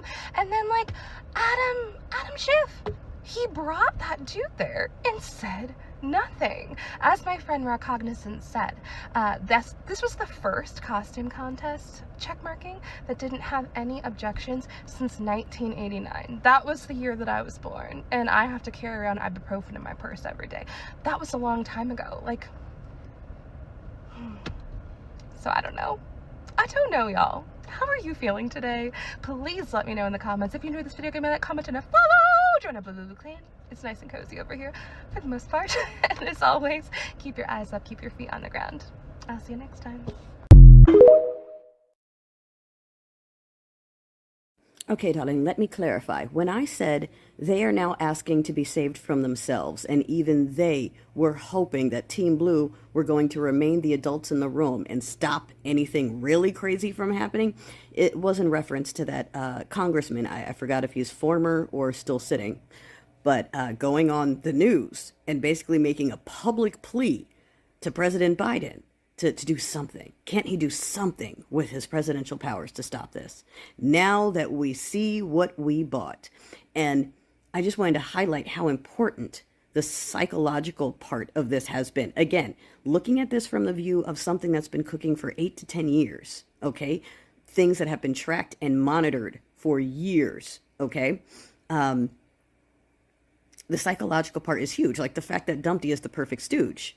He can be used by everyone, including our own government, because he's very predictable. You know how rare that is to get someone that's so effing predictable that even if they go rogue off of the trajectory, you still know what they're going to do because they're that, okay?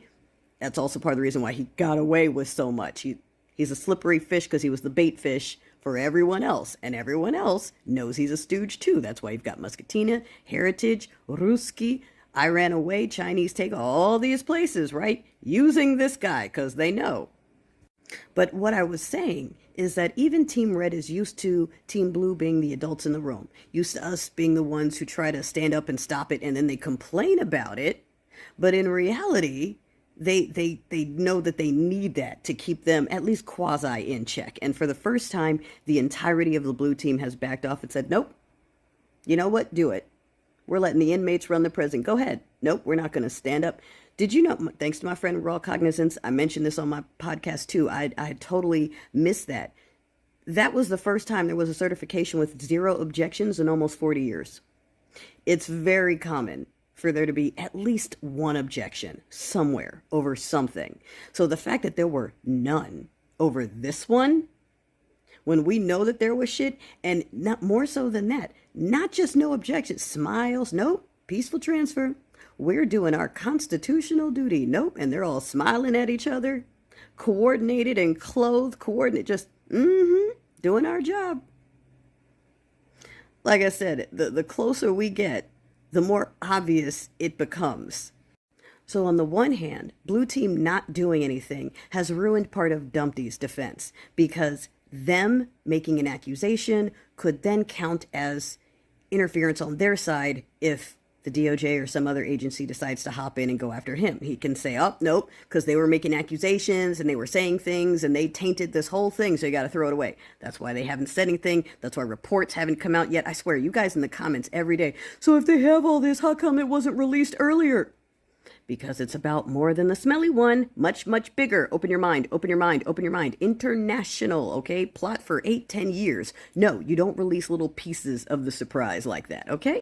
But anyway, it has gotten so bad. Now that they see full masks off, they see that everything we said is correct, that these people don't give a fuck about any of them. Everything they promised is bullshit. They're doing the opposite of everything they promised, to the point that their own supporters are like, what is happening? This is not what we asked for. We wanted cheaper eggs and cheaper gas, and you're talking about we need to conquer Panama and Canada? Like, what the fuck is happening?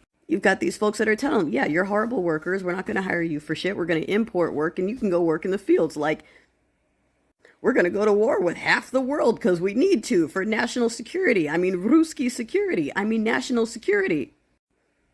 To the point where now even the Reds are like, someone save us from ourselves.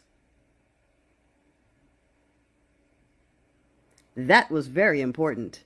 That needed to happen. And yes, I know there will be hardcore worshipers forever. But in terms of most of them, yeah, they felt it. It affected them. It affected their bonus, their job, their hiring, their firing, their overtime, their taxes, and not in the positive way they thought it was, all in the negative. So yeah, a lot of them are asking someone to save them. They were hoping that we were going to save them. They would have complained about it, but they were hoping for it because that's how they are. And since it didn't happen, now they have to publicly make a plea. You understand? I mean, that's just one piece of it. But like I said, the psychological part of this whole thing is just beautiful.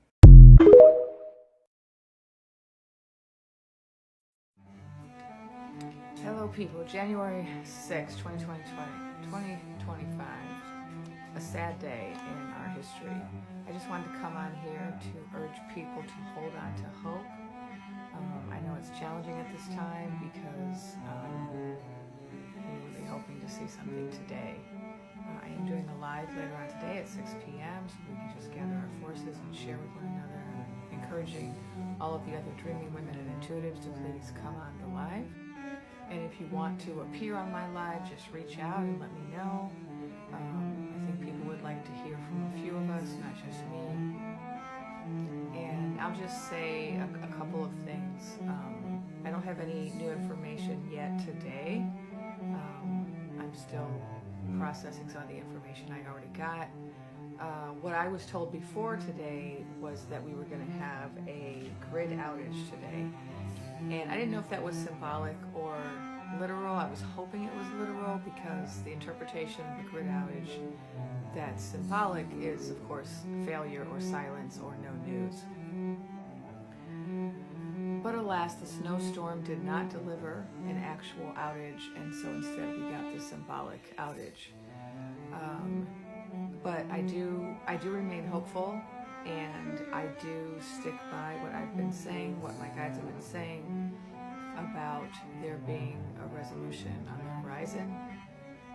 This does match some of what my guides have been saying for a while, which is that we're going to have to go through some things before we get to the point where the Lotus Queen is seated. I was hoping that wasn't really the case. And if things had been resolved today or started today, we might have felt that there was less to go through. But I suppose either way, whether it was today or some other day, there are some things that we have to go through because some people are not going to be happy either way. And so we're going to have to figure that out as a realm. So I just want to encourage everybody to be in community today, reach out to other people, meditate, spend time in nature, and do whatever you can to self-soothe while you deal with this disheartening news.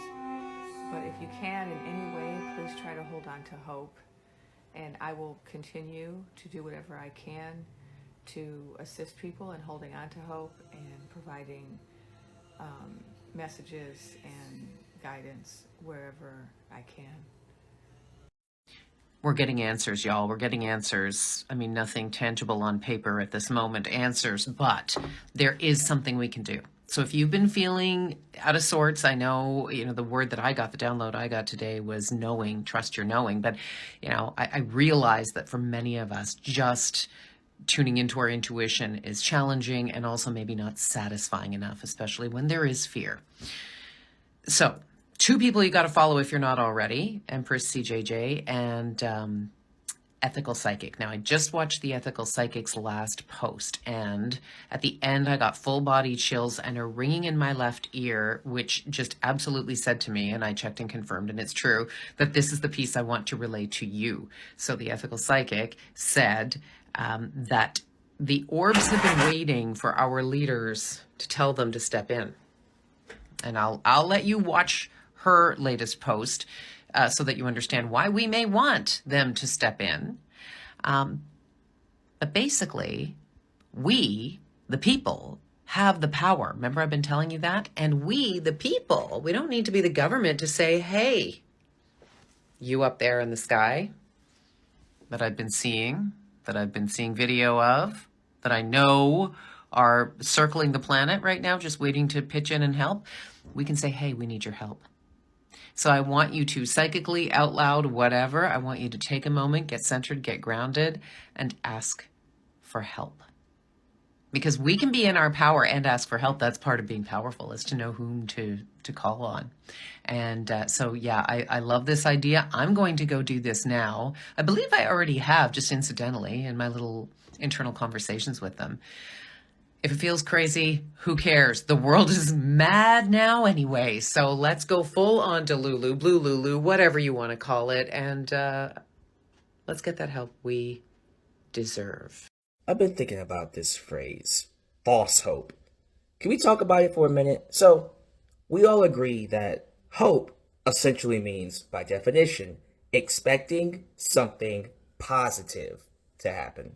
But when you take that word false, which could mean impossible, deception, and you apply it to hope, doesn't the term false hope sound like an oxymoron? It's like saying expecting something positive to happen is deceitful, or it's impossible. It kind of makes me feel bad for the people who think that way. Like, what kind of a tortured, miserable, lonely soul you have to be to even tell someone that. There is nothing wrong with expecting something positive to happen. It speaks more about you that you continue to have hope, even though it's not guaranteed. But there's always a reason to have hope, to be hopeful.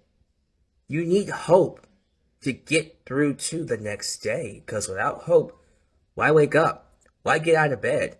Why go to work? If you're expecting bad things to happen all the damn time, how do you get through life? And why would you want to be around anyone that thinks that way? It's just bad for your spirit. So if you hear the word false hope come out of anybody's mouth, think of that as a red flag, a massive red flag that you need to get away from pronto. Just a thought. Stay hopeful. Trust your gut.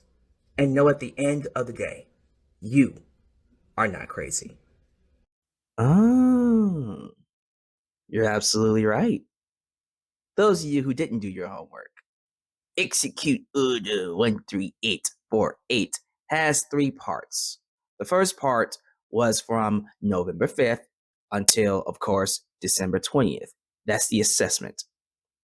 From December 20th until this date, January 19th, that's a planning period. Once that planning period is done, then comes another 30, I believe it's either 30 or 40 days, where action needs to be taken. And this date is when the planning period ends. Thank you for doing your homework. I appreciate that. Now, will something happen? I don't know. It's not guaranteed, but just because it's not guaranteed, that doesn't mean it's not impossible.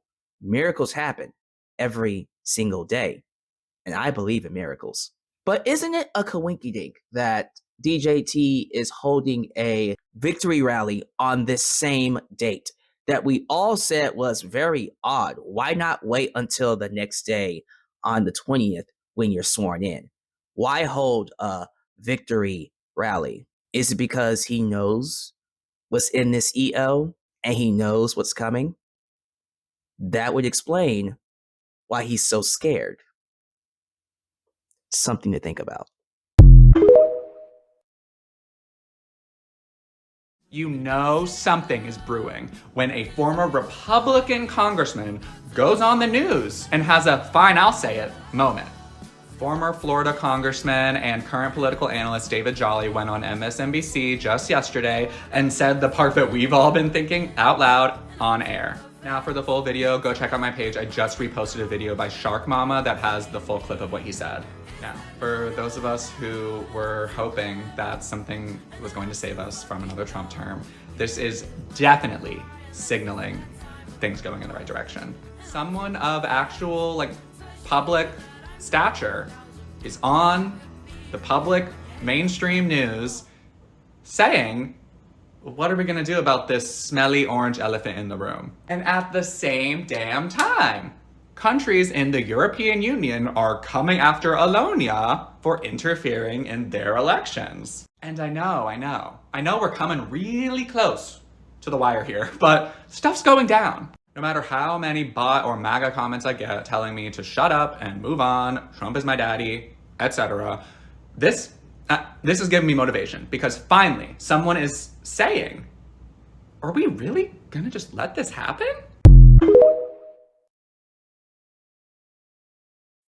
Blue Lulus. I've never said that out loud before. Blue Lulus, I want to talk to you. Oh my God. I want to talk to you. So, it seems like we're probably going to know pretty soon if anything is happening. Or maybe it will take months. I don't know. But it seems like we probably know pretty soon if it is true, as it seems to be, per the rules, that the DOJ can't go after anything until after certification. So I am one of the people, I made a few videos. I was not called to make constant videos around this, but I'm one of the people that's starting the Thursday after the election, channeled and received information that he would not be president. I also haven't practiced talking in code, so we'll see how this goes. And to just focus on myself and what I'm doing and what I'm creating in the world, because it was not going to be a problem. And that has been pretty steady. Other things have shifted in terms of exactly what that will look like, but that sentiment has been pretty steady. And if I'm honest, I haven't wanted to go too deep into it because it takes a lot of energy and it doesn't feel like that is my work to do here. But it has been some people's work to do here, and that's been great. I've been keeping up with much of it. And I don't think this is true, what I'm about to say. I don't actually think this is true, but I feel like I want to say it, which is, people ask, why are all these intuitives getting this kind of thing and stringing people along, all that stuff, if it's not real? And my sense, until proven otherwise, is that it is real. That's what I think is the truth is. And it occurred to me in thinking about this, well, what would the purpose of that be? What would the purpose of people having continued hope and courage and interest in this like forward moving feeling about this? What would be the point of that? And of course, it's frequency, right? Would it be worth it on an energetic collective scale for however many people have been following this stuff? I don't know, tens of thousands? Is it that many? I'm not sure. But for tens of thousands of people who are spiritual, open-minded, tapped in, to feel courage, to feel hope, to feel love, to feel positive expectation for months after the test, right? That is actually huge. Energetically, that is actually huge in terms of increasing and stabilizing the frequency of the world, of society. Because imagine, not all of them would, but imagine if thousands, let's say half, 20,000, I'm making these numbers up, but 40,000 people have been tuning into this and holding their vibration stronger because of it. Say 20,000 of those people were able to hold their vibration strong, which I actually think is doubtful. I think it'd be more like 10,000 people would be able to hold their vibration strong. A quarter of those people, if they just thought he was going to be in office, right? Which means, let's say 30,000 people, 20 to 30,000 people, are in despair, are in anger, are in, and some anger is useful, so I'm not throwing that totally under the bus, but in terms of a sustainable frequency, it's up there, it's close, not fully there, it's on the way. But we're in despair, in extreme grief, extreme sadness. That would make a difference.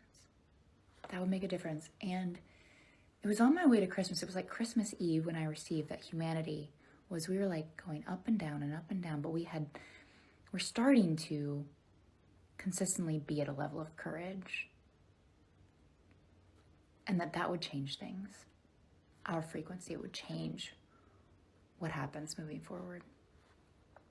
And so it just made me wonder, what if all of this turned out to be not true? No justice happens. But our frequency was raised for months, for a couple months. And we learned so much from that experience that we decided that we were going to keep our frequency strong in positive expectation and in creation of the new world that we want to see, in spite of however circumstances appear. Are you picking up what I'm putting down?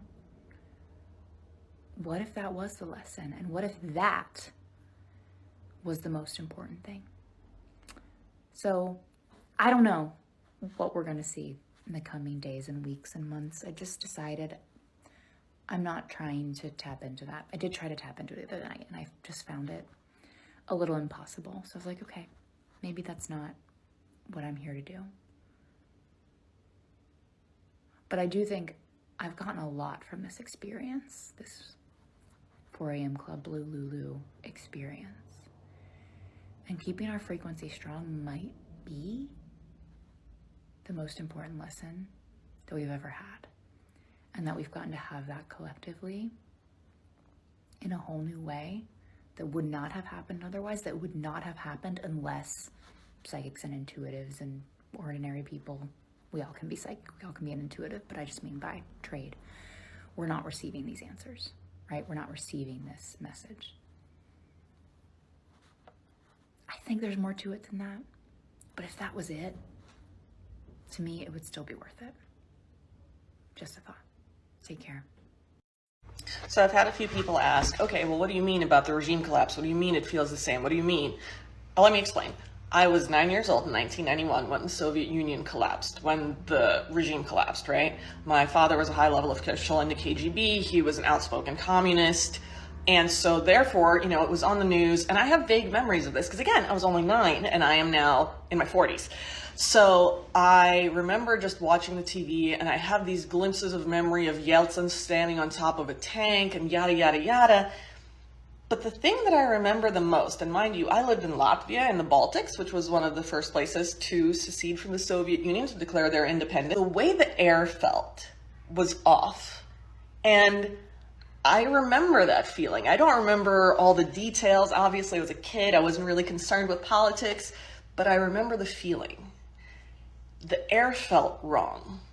I don't know how to explain it better than that, but the air felt wrong. But I'm going to tell you that when I woke up at like 3 or 4 in the morning, the day after the election this year, it felt the exact same way. The feeling I had was a visceral memory of that feeling of, oh wow, everything's changing, and it was ominous, and it was heavy, and it was oppressive in a way. I don't know how to explain it any better than that, but it just felt like everything was just weighing down on everyone. And again, as a child, I really had no concept of what really was going on. And now as an adult, I kind of do, I guess. And I'm going to tell you that it felt exactly the same way then as it has felt since the day that Trump got elected now. So I'm not sure what that means. Do with that what you will. But again, like I said, I've already lived through one regime collapse. What's another? I want to talk about how this report thing ties to the completion of I'm cray thing, because I think they go together. I'm going to tag a friend's video because I'm too lazy to find the one that's in my playlist or on the podcast. But we've said before, remember, certain agencies, and it's written in the regulations. My friend can show you because I'm too lazy right now. But y'all were like, where'd you find it? It's literally right there. They can't intervene because then that would interfere with any suspicions or investigations if they want to do one. It's at state level until the transaction is complete. And then after that congressional level, that's when agencies can get involved because it's complete. They have left the store with the stolen merchandise. That is correct. We've talked about this before. We talked about this weeks ago. So now, keeping that in mind, if there's potentiality, if you know you did something, you're hoping you got away with it. And, you know, like my friend saying Vance's face, I know some of you are like, he had surgery. I thought he was in the military. A little surgery's got him looking like that? Come on. I don't think so. He's a big boy. That wasn't post-surgery pain face. That was borderline panic attack face at moments. So riddle me this. If you did something you didn't want to get in trouble for, and you had a feeling that in this small window of time, there's a possibility something could swoop in. Not the dams, but an agency or a bigger one for international, either or, okay? Is that the time that you want that little report that details all that stuff you did released to the public? Right. And then to the folks who keep asking me about the National Archives thing, yes, I saw, I keep saying it looks like a typo, but they left it there all day. And that's the part that bothers me. It's not that it's a typo, it's that they left it. Why leave it? That has to be such an easy thing to fix. Or if it wasn't a typo or a mistake of some kind, whatever it was, easy to fix. Why leave it all day? So I'm going to check again tomorrow. I don't know if they're just trolling him or what, but it does feel kind of like that, doesn't it? Like the trolling is beginning. Multiple nations just decided to come out and say shit. Like, I don't know. All right, I'm going to bed, but interesting. Interesting. Again, if you listen to one of my earlier videos or earlier podcasts, especially the Great Sting one, which isn't here anymore, but it's on my Tubi place, it had to go a certain way. And the cleanest way possible is that none of our team actually touches it and has anything to do with it, because as soon as we do, you know what happens. So the cleanest way was for an agency or an outside power. Yes, we have a slim window. Maybe, maybe not. But there is currently a structure in place. And a lot of those executive orders he's complaining about that he'll absolutely get rid of if he gets in. So why do it so late? A lot of them leave a structure in place for a temporary lapse in administration. That's not something you do by mistake. A lot of things have not been done by mistake. So again, we'll see. But yeah, if I knew I was in the danger window, that's not the time I would want my nasty little report released to the public. I would be pretty upset about that too. I'm glad to see I'm not the only creator on the app thinking this, but the math ain't mathing. And I've been trying to tell myself that I am being delusional, I am coping, I'm trying to make sense of this reality, but I need to accept that this is the reality now, but my intuition is still going off. And I remember 3 days before Election Day, I turned to my husband and I said, here's what I think. Kamala is going to win the popular vote. However, something very evil is about to happen. I don't know how, but something very evil is about to happen. And just think about how diabolical the possibility of this is, okay? So Trump spends 4 years saying that the election was stolen, inciting an insurrection, claiming fraud, kind of laying the groundwork to where if there actually was any fraud coming from his end, coming from the end that has Elon Musk in support and ties with Putin, people that have the power to do very sketchy, nefarious things, none of us can cry fraud or ask for a recount because of what happened 4 years ago. But when Trump was saying that he and Mike Johnson had a little secret, I 100% believe this has something to do with Elon as well, especially how late in the game Joe Rogan endorsed Trump and how he included a flowery message to Elon in that tweet. But this year, we had a record voter registration and record early voting turnout. And somehow, there are 18 million less votes than in 2020. I don't believe that many people were apathetic. I don't. Not to mention the fact that the results were called so quickly, I couldn't even keep up with it election night. I was working election night, and I knew that it was going to take a couple of days to get all the votes tabulated.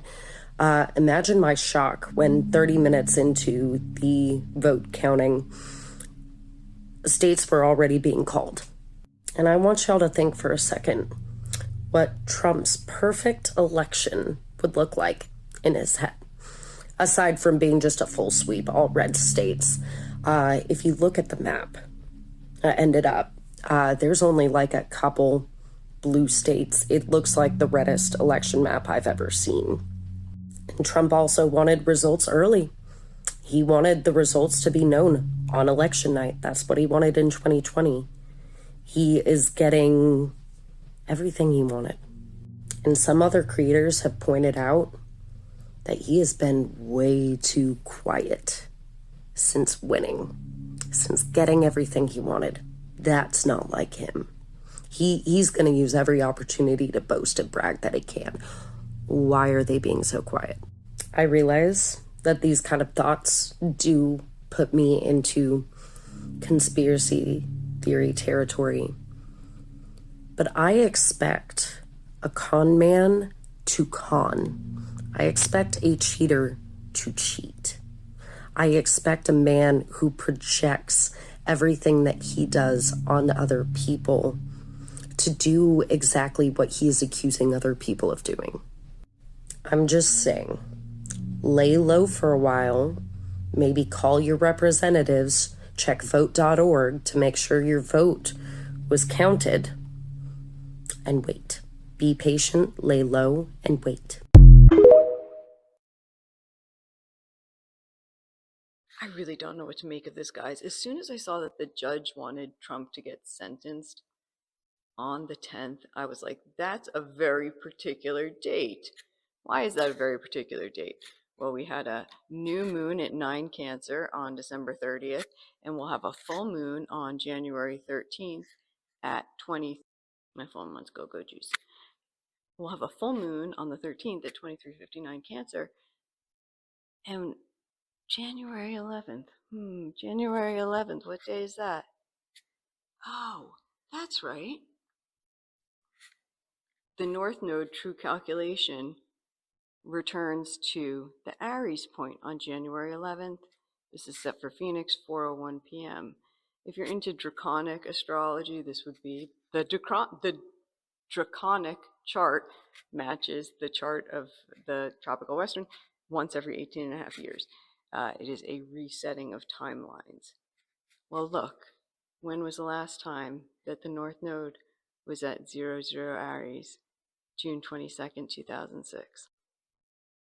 Yeah. June 2006, he starts meeting these Playboy models. And June 2006, humps up with one, and July 2006, the other one.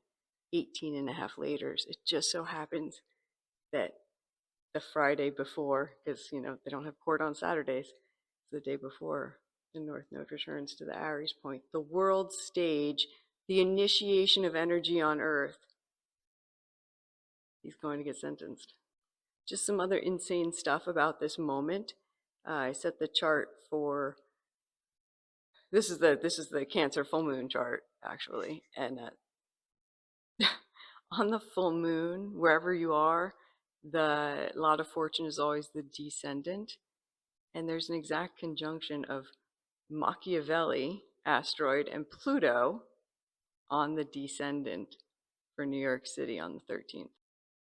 Can't make it up, folks. And then we could look at noon on Friday. Uranus is in the 23rd degree of Taurus, and it's stationary. It is it doesn't station direct until January 30th, but it doesn't move more than half a degree between now and then. It's just chilling out. Asteroid Grieve will be conjunct Donald Trump's natal Neptune, and Moon, Mercury, and Mars will all be out of bounds on Friday, the 10th. Asteroid Machiavelli is also out of bounds, and it's out of bounds on Trump's natal chart, as well as his Pluto is out of bounds, which I don't know that I've ever seen a Pluto out of bounds before. I'm sure I have, but it's unusual. The outer planets don't really go out of bounds very often. And of course, his Mercury out of bounds and parallel his out of bounds Pluto, and that's part of what gives somebody a really nasty, nasty mind for manipulation. And I don't care what side you're on, you can't deny that. The man spent the 80s cheating other people out of their money, going bankrupt, and really, truly ruining the lives of many Americans. Just because you're into The Apprentice or whatever and you think he's a great person doesn't take away everything that he did his whole life. Friday, the 10th, at noon in New York City, asteroid Machiavelli, 1 Aquarius conjunct Pluto, 1 Aquarius, they're less than half a degree apart. And this is really interesting because the sun is at 20 Capricorn.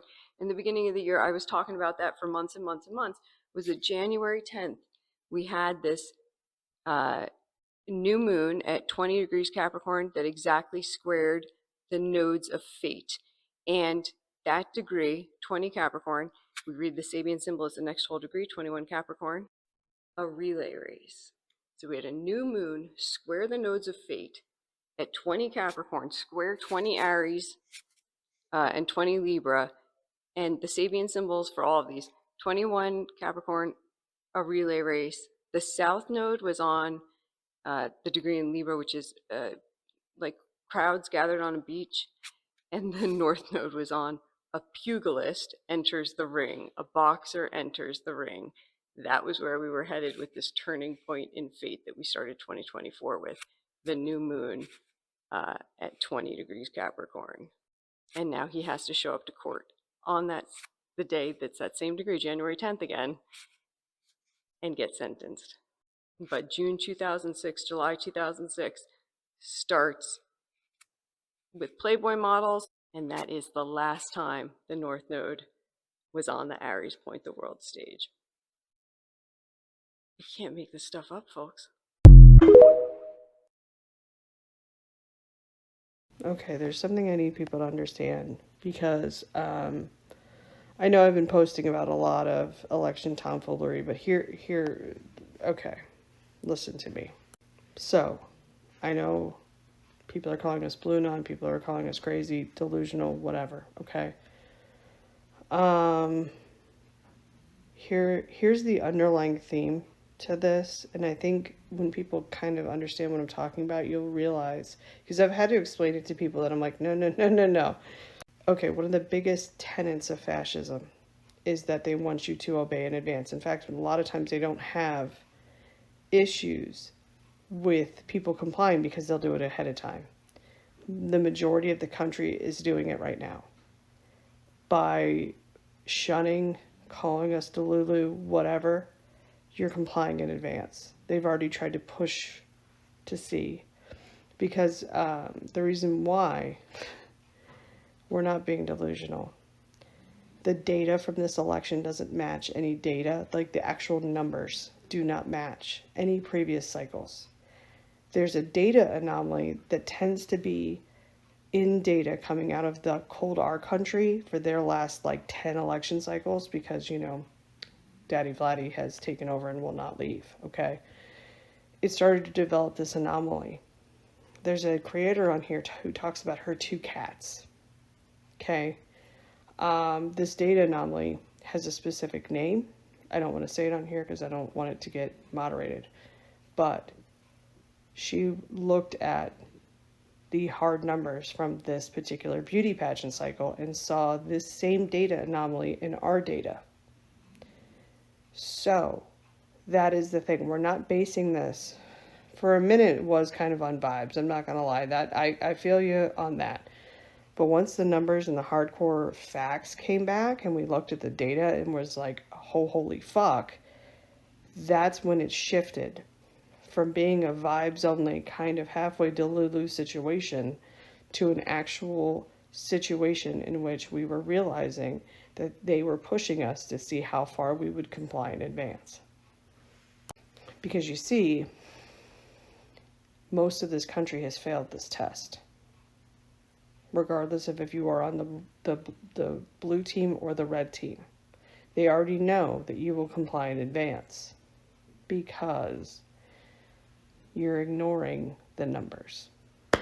You're ignoring the data. You're ignoring the data anomalies. You're complying in advance. Challenger and Chernobyl were situations where people had complied in advance and also engaged in groupthink. The reason for not obeying in advance is to not engage in groupthink. Groupthink is when everybody only thinks one way and does not question their authority at all. And a lot of times people die as a result of not questioning authority, mostly because you don't think outside the box. Nobody looks at it from a different angle. That's why there is DEI initiatives in companies, so that people don't miss giant red flags, because it has literally killed people throughout history. Chernobyl's another example. The USSR, they were not allowed to question authority. Same result. In fact, like a big chunk of the Ukraine was like not obliterated, but is now completely useless. It's not that we're delusional, we are not complying in advance. I also think that's why we have Dior bags in the sky. They're looking to see how far we will go, what we will believe, without questioning. Unfortunately, a rather large chunk of this country has failed the test because you're not questioning the numbers. You're not questioning the data from the beauty pageant. You're not questioning any of it. You're not looking in the books. We're literally looking at the data anomalies and the law, like, manuals to see where these things line up. Are there laws about it? Are there not laws about it? What has to be in place before those laws can be activated or enacted? Yeah, this isn't what people think it is. It isn't based on vibes anymore. It is literally based on numbers and our refusal to comply in advance. Unfortunately, the majority of this country, when they roll this shit out, they're gonna just fall lockstep behind. They keep testing us and we keep failing.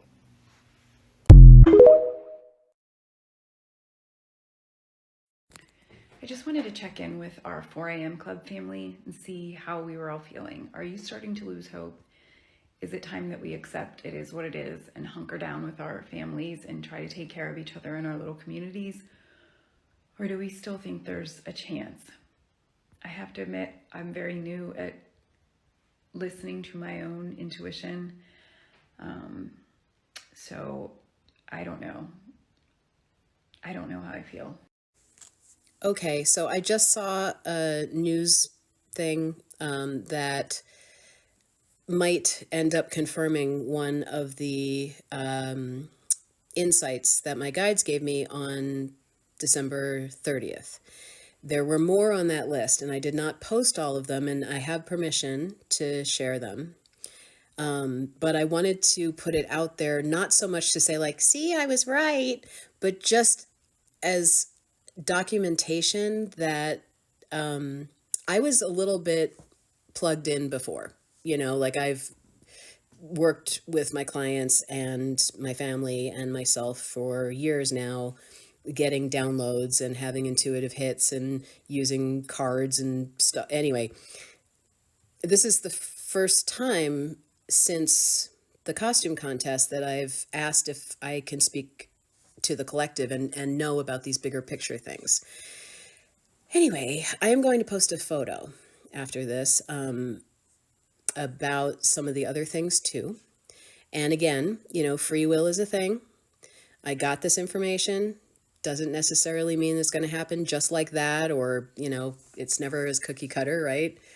Some things are symbolic. I don't know, you know, when you get these, but I just wanted to put it out there, and it looks like one of them has a chance of really happening. And I think if you've watched anything recently, you will know which one it is. So anyway, thanks for helping me. Be brave, guys. And I appreciate all of you. Thank you for being here and building a little community with me. Here it comes.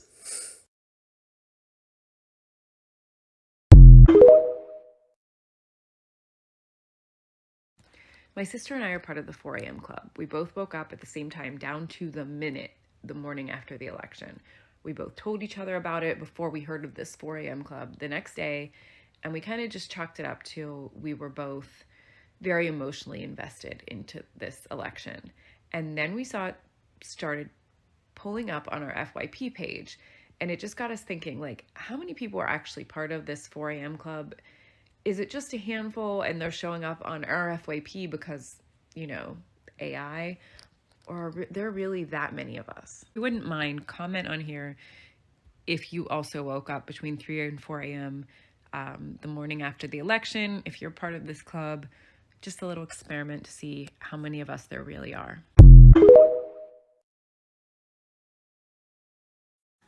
Even if the worst case scenario happens and Velveeta Voldemort gets in, doesn't matter how much money he has, he's not going to live forever. So eventually, he will be taking a long nap. It's 6 a.m. Eastern Time on January 9th, and I'm here to tell you that there was indeed election interference in the 2024 election, just not in the ways that you might expect. I mean, the full story is not out there, but there's 3 things that you need to know.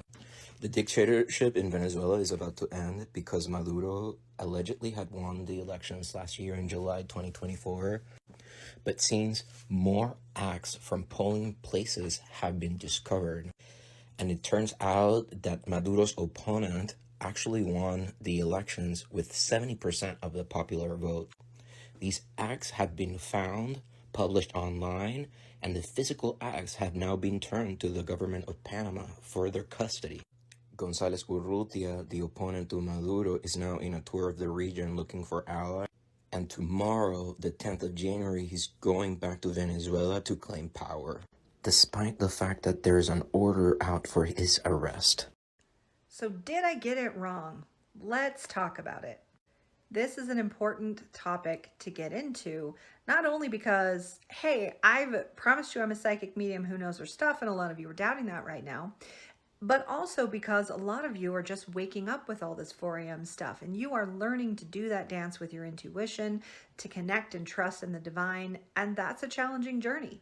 So let's talk about all of it. First and foremost, I occasionally get comments when I'm trying to get everyone to calm down. You've seen those videos in the past couple days.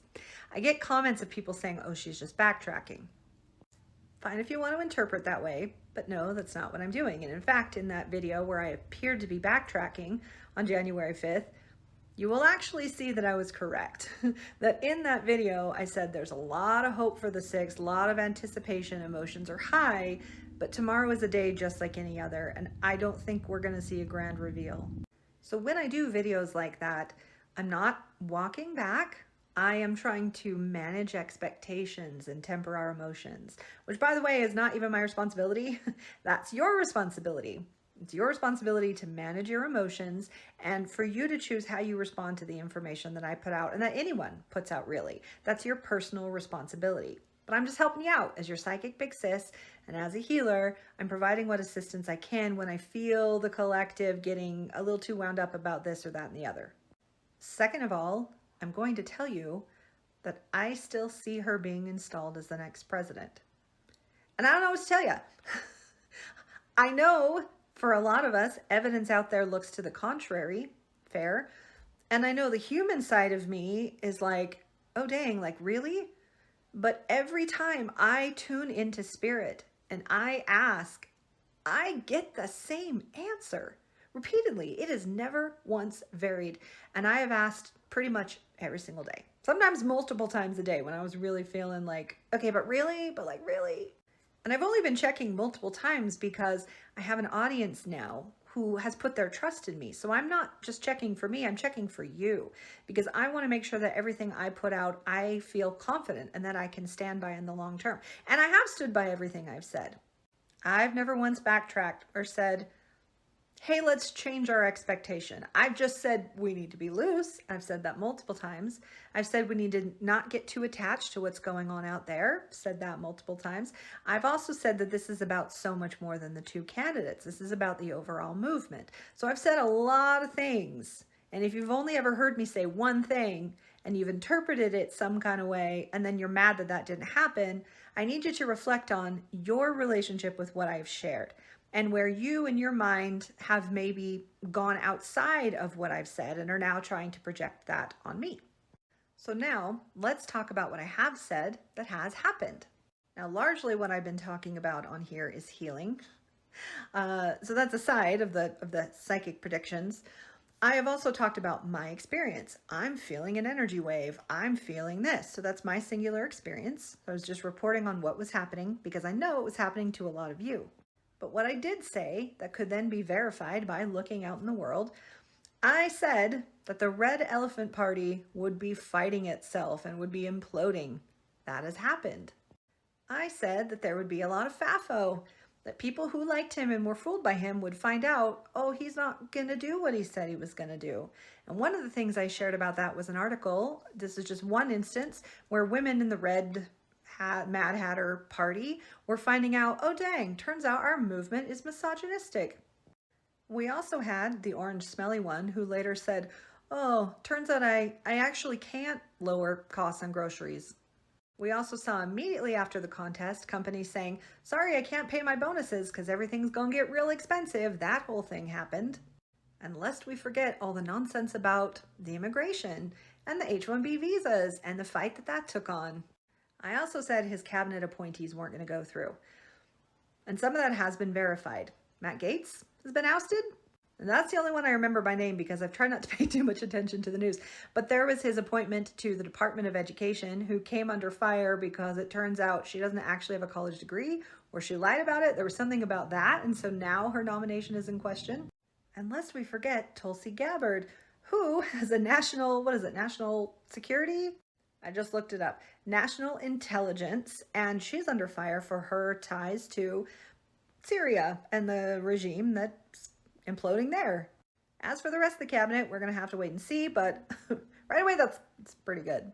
Now, the two biggest things that I did say is that this is bigger than what's happening here, and that this is largely about the rise of the divine feminine, and we have been seeing that. We've seen governments all around the world follow suit. The people are saying, we're not going to do it that way anymore. They're rising up and they are pushing back. Very notably with the rise of the divine feminine in leadership, we saw that incredible haka. I get chills. I get chills every time I talk about it. I cry when I watch it. That incredible haka from the member of parliament in New Zealand that she led. We have seen Mexico's first, is she the first female president? Regardless, she's their current president, their female president. Not only step up to the orange one, his claims, but they have passed laws to give, is it Social Security? What do they do? To give women compensation for being homemakers and taking care of families. We also saw Colombia's female president, I believe, change the marriage laws to no longer allow underage marriages. These are just a few things that were big on a worldwide scale, but we're seeing it in small ways. What do you think the 4 a.m. Club is? This is a rise of the feminine. Those who awakened that night were largely female bodies, identify as femme. Most of the content creators who are talking about the 4 a.m. Club are women. And we're not just creating content, we are stepping up as leaders to guide people in this time, to give our insights and our intuition and our comfort. One thing I've also said is that this isn't just about the rise of the divine feminine, but it's a rise in populations who have been marginalized in our country and the world. And I've specifically called out the LGBTQ plus movement and the Black Indigenous people of color. And I love that the bulk of the leaders that I'm seeing in the 4 a.m. Club, the ones who are really talking about the political movements, are people of color. We're seeing Rock Cognizance, who I shouted out in a video earlier today, Gretchen's Got Questions, Casey Votes, Empress CJJ, an ethical psychic who's on the spiritual side as well. Now, these are just the things that I'm seeing within my narrow point of view, because like I said, I'm off the news and I'm pretty much just like in my house doing my thing all day. So I'm not out there in the world. This is just what I'm seeing, what one person is seeing. And I know there are thousands of more examples that you are seeing. Oh, also, a big one that we've been talking about is the numbers from the contest being falsified.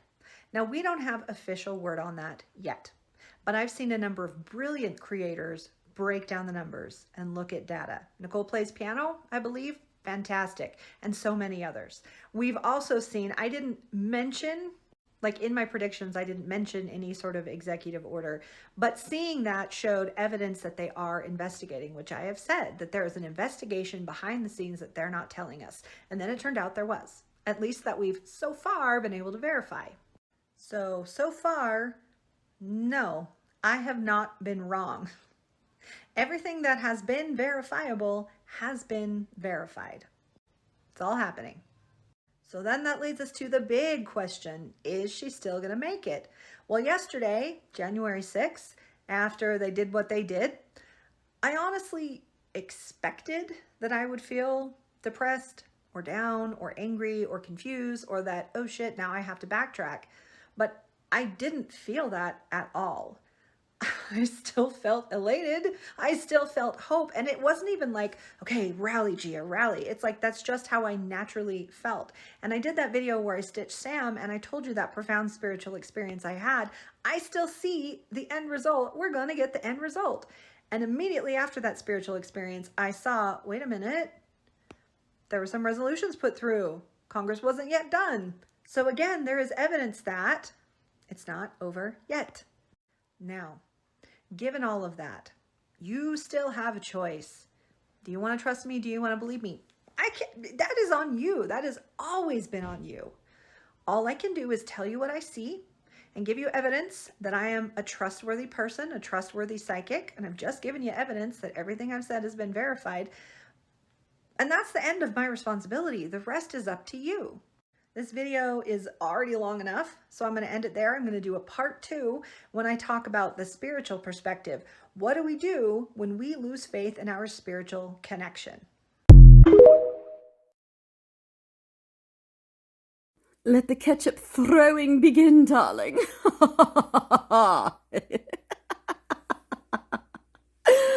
Okay, so sentencing done. But I want to understand a couple of things about it, because yes, we knew like there wasn't going to be time, and for the people who are making content, we're like, well, nothing's going to happen, and we know it because nothing ever happens. Like, you're really not paying attention.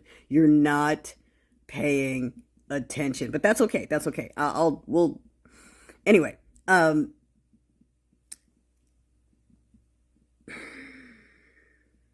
So part of this conditional discharge, unconditional, whatever the hell it's called, he stays out of jail so long as he doesn't commit more crimes. Is it so long as he doesn't commit more crimes, or as long as he's not found guilty of other crimes? I feel like a legal eagle. Can one of y'all help me on that? That's a very, I mean, I won't say interesting, but look at who we're talking about. So that's why I say interesting. They can't operate without crime. So, and there's a whole lot of people around the world pointing criminal fingers at his co-buddy boyfriend.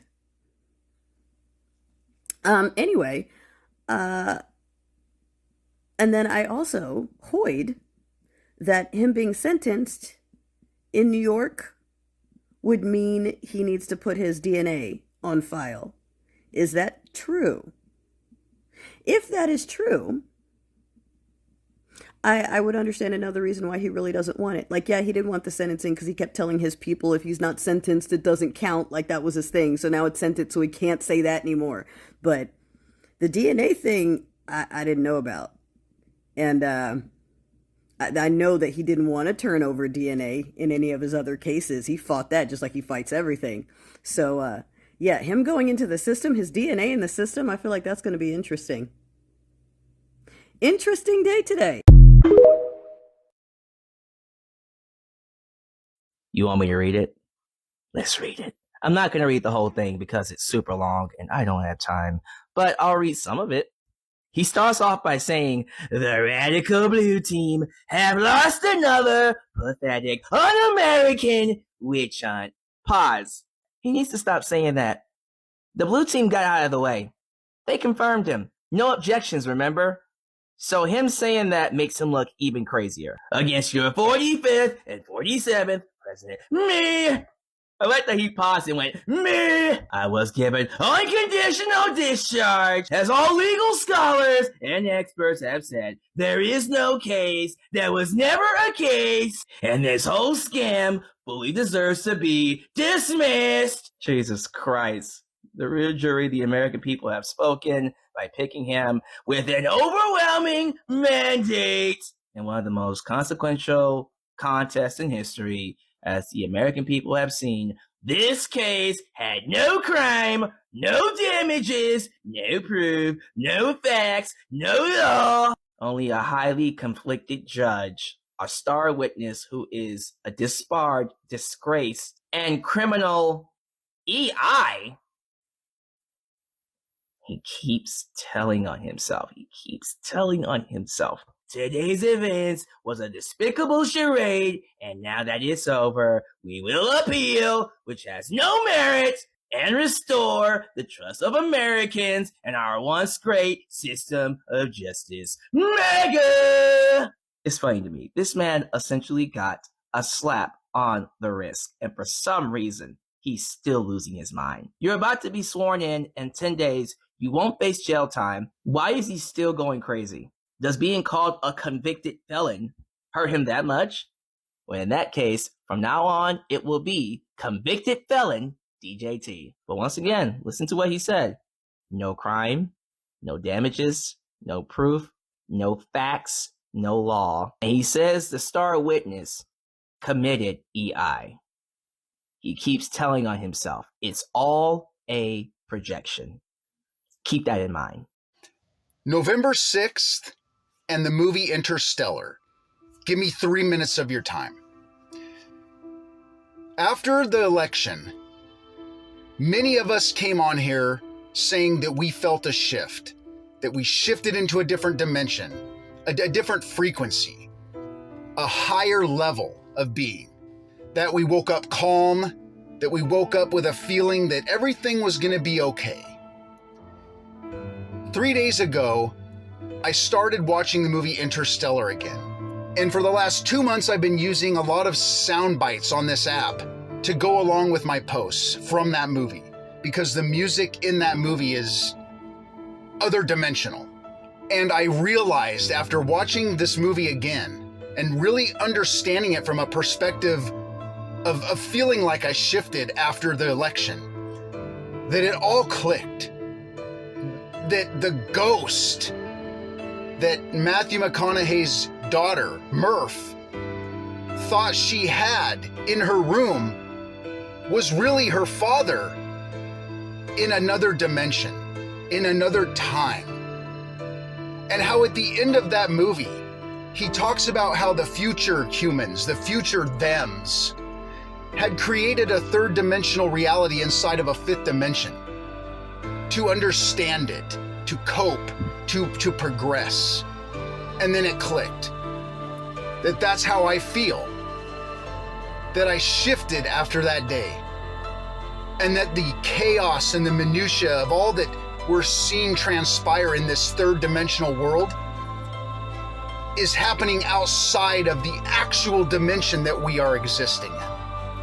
And that is why it has been so difficult, because we're being tugged back and forth between these dimensions.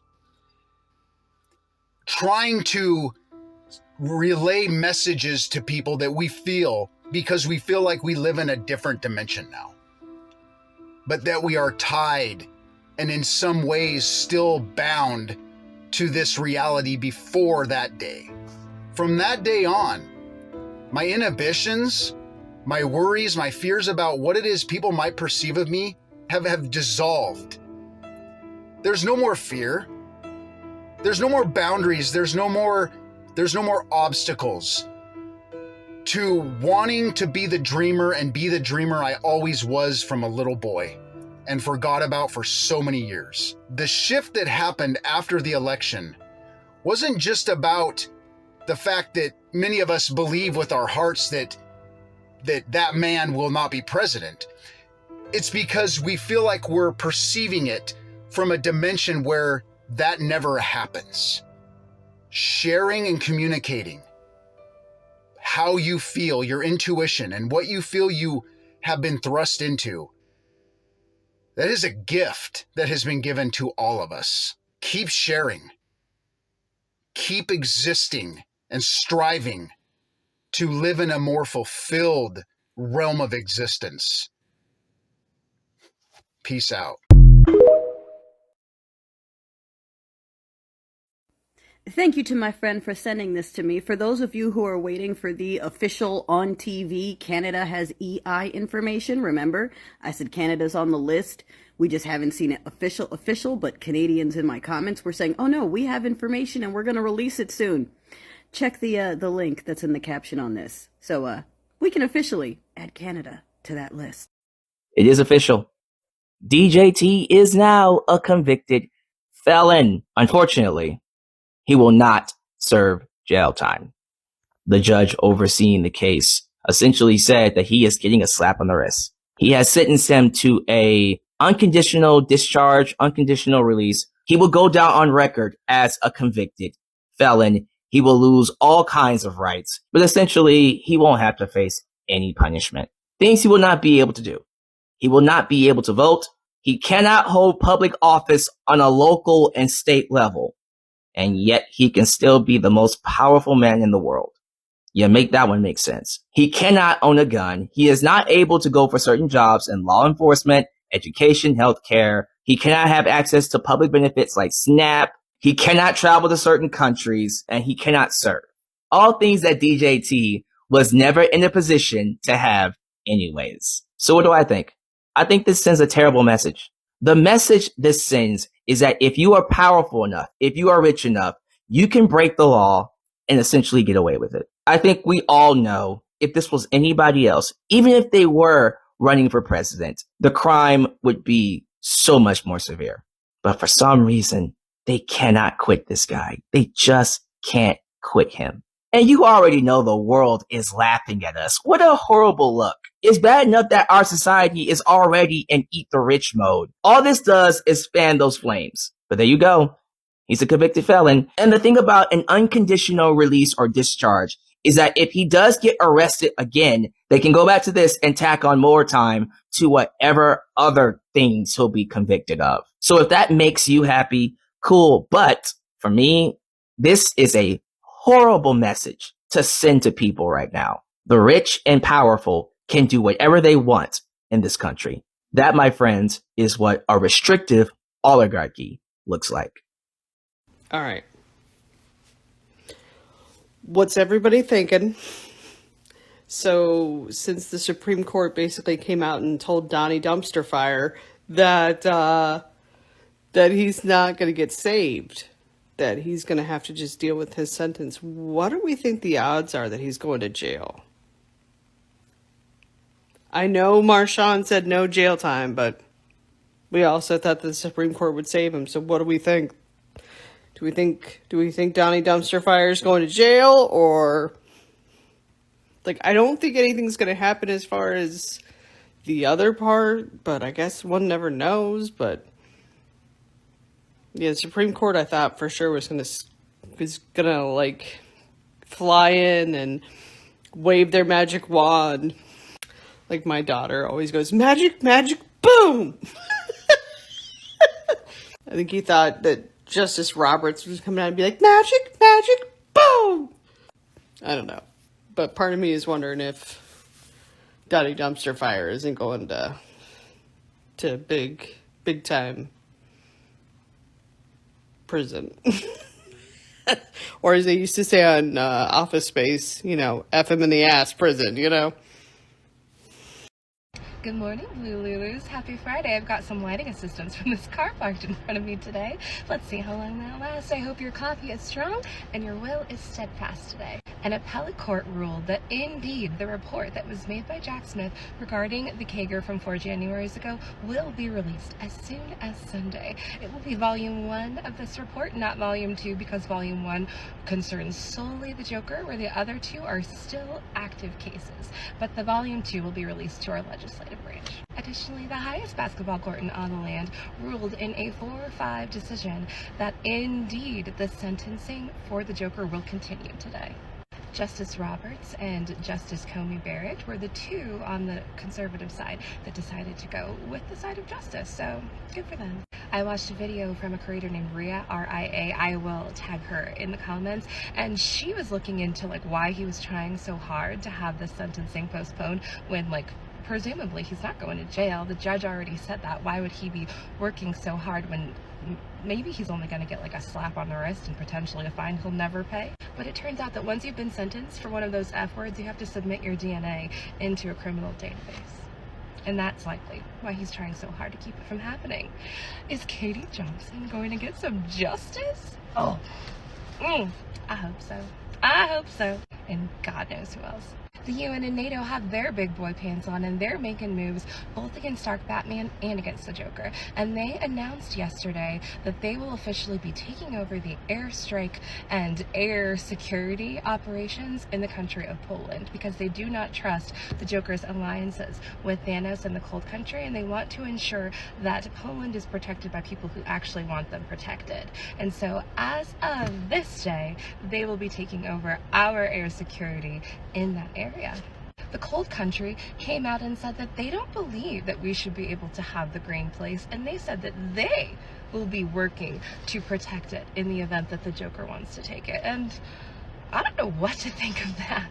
Joker Jr. was in the Green Place just for a couple of hours the day before yesterday, before he was promptly told to leave because he is not a Gotham City official. They had no reason to be negotiating with him, and the reason why he was there was because he was trying to convince those people that there was actually a huge conglomerate of Team Joker folks in the Green Place that would love if we just took it over. And he did this by finding indigent people on the street and offering them money to demonstrate wearing their stupid red hats.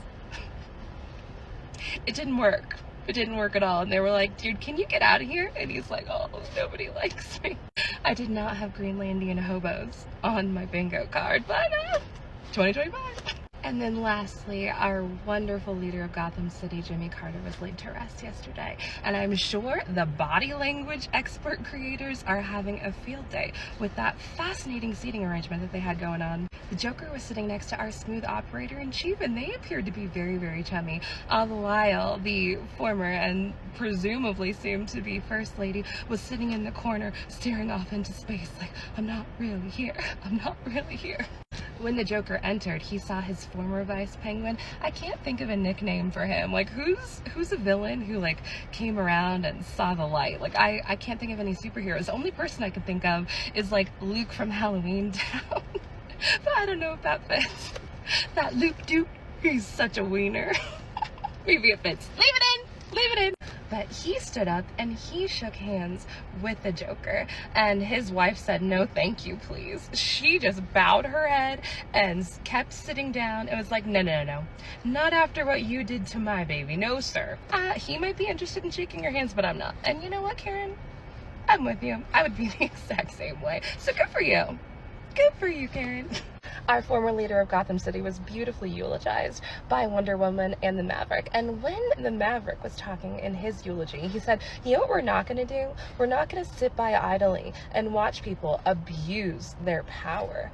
And you could literally see, like, right here in the Joker, you know, like when you get caught doing something bad and you get that, like, twinge in your stomach and it, like, tightens up. You could see that happen to him. He went, and it sparks joy. I encourage you to watch it. It's on Courier.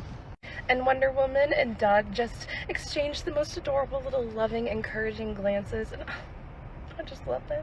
It had been reported that the Wonder Woman was planning on going to different countries during her last week in the Casablanca. She was going to go to Bahrain, Singapore, and Germany, and nobody knew why. But I guess that trip has been postponed. Well, not really postponed, but canceled due to the fact that California is experiencing such trauma and hardship, and she's going to stay here and help her home state.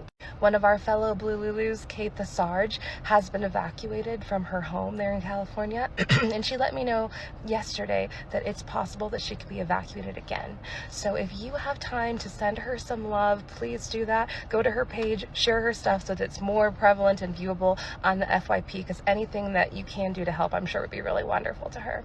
My thoughts and light and hope and prayers for rain are with everybody in the state of California. No matter what happens today, tomorrow, or the next day, I want you guys to know that you are my silver lining. I love you so much, and I am so happy that you're here. I hope you have the best day available to you. If you enjoyed this video, give me a like, comment, and a follow. Join our Blue Lulu clan. It's nice and cozy over here, and as always, keep your eyes up, keep your feet on the ground.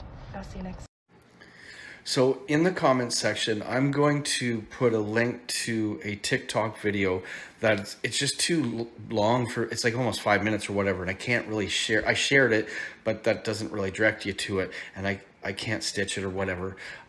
But this video had so much detail that I had to watch it twice, and about halfway through I stopped, and all I could think is, oh my God, Elon's about to go to prison. Like, you know, remember Elon being like, if Trump loses, I'm gonna go to prison. This video is a little difficult to follow because it's so much information, but it says a lot. It's probably the most important video on the internet right now.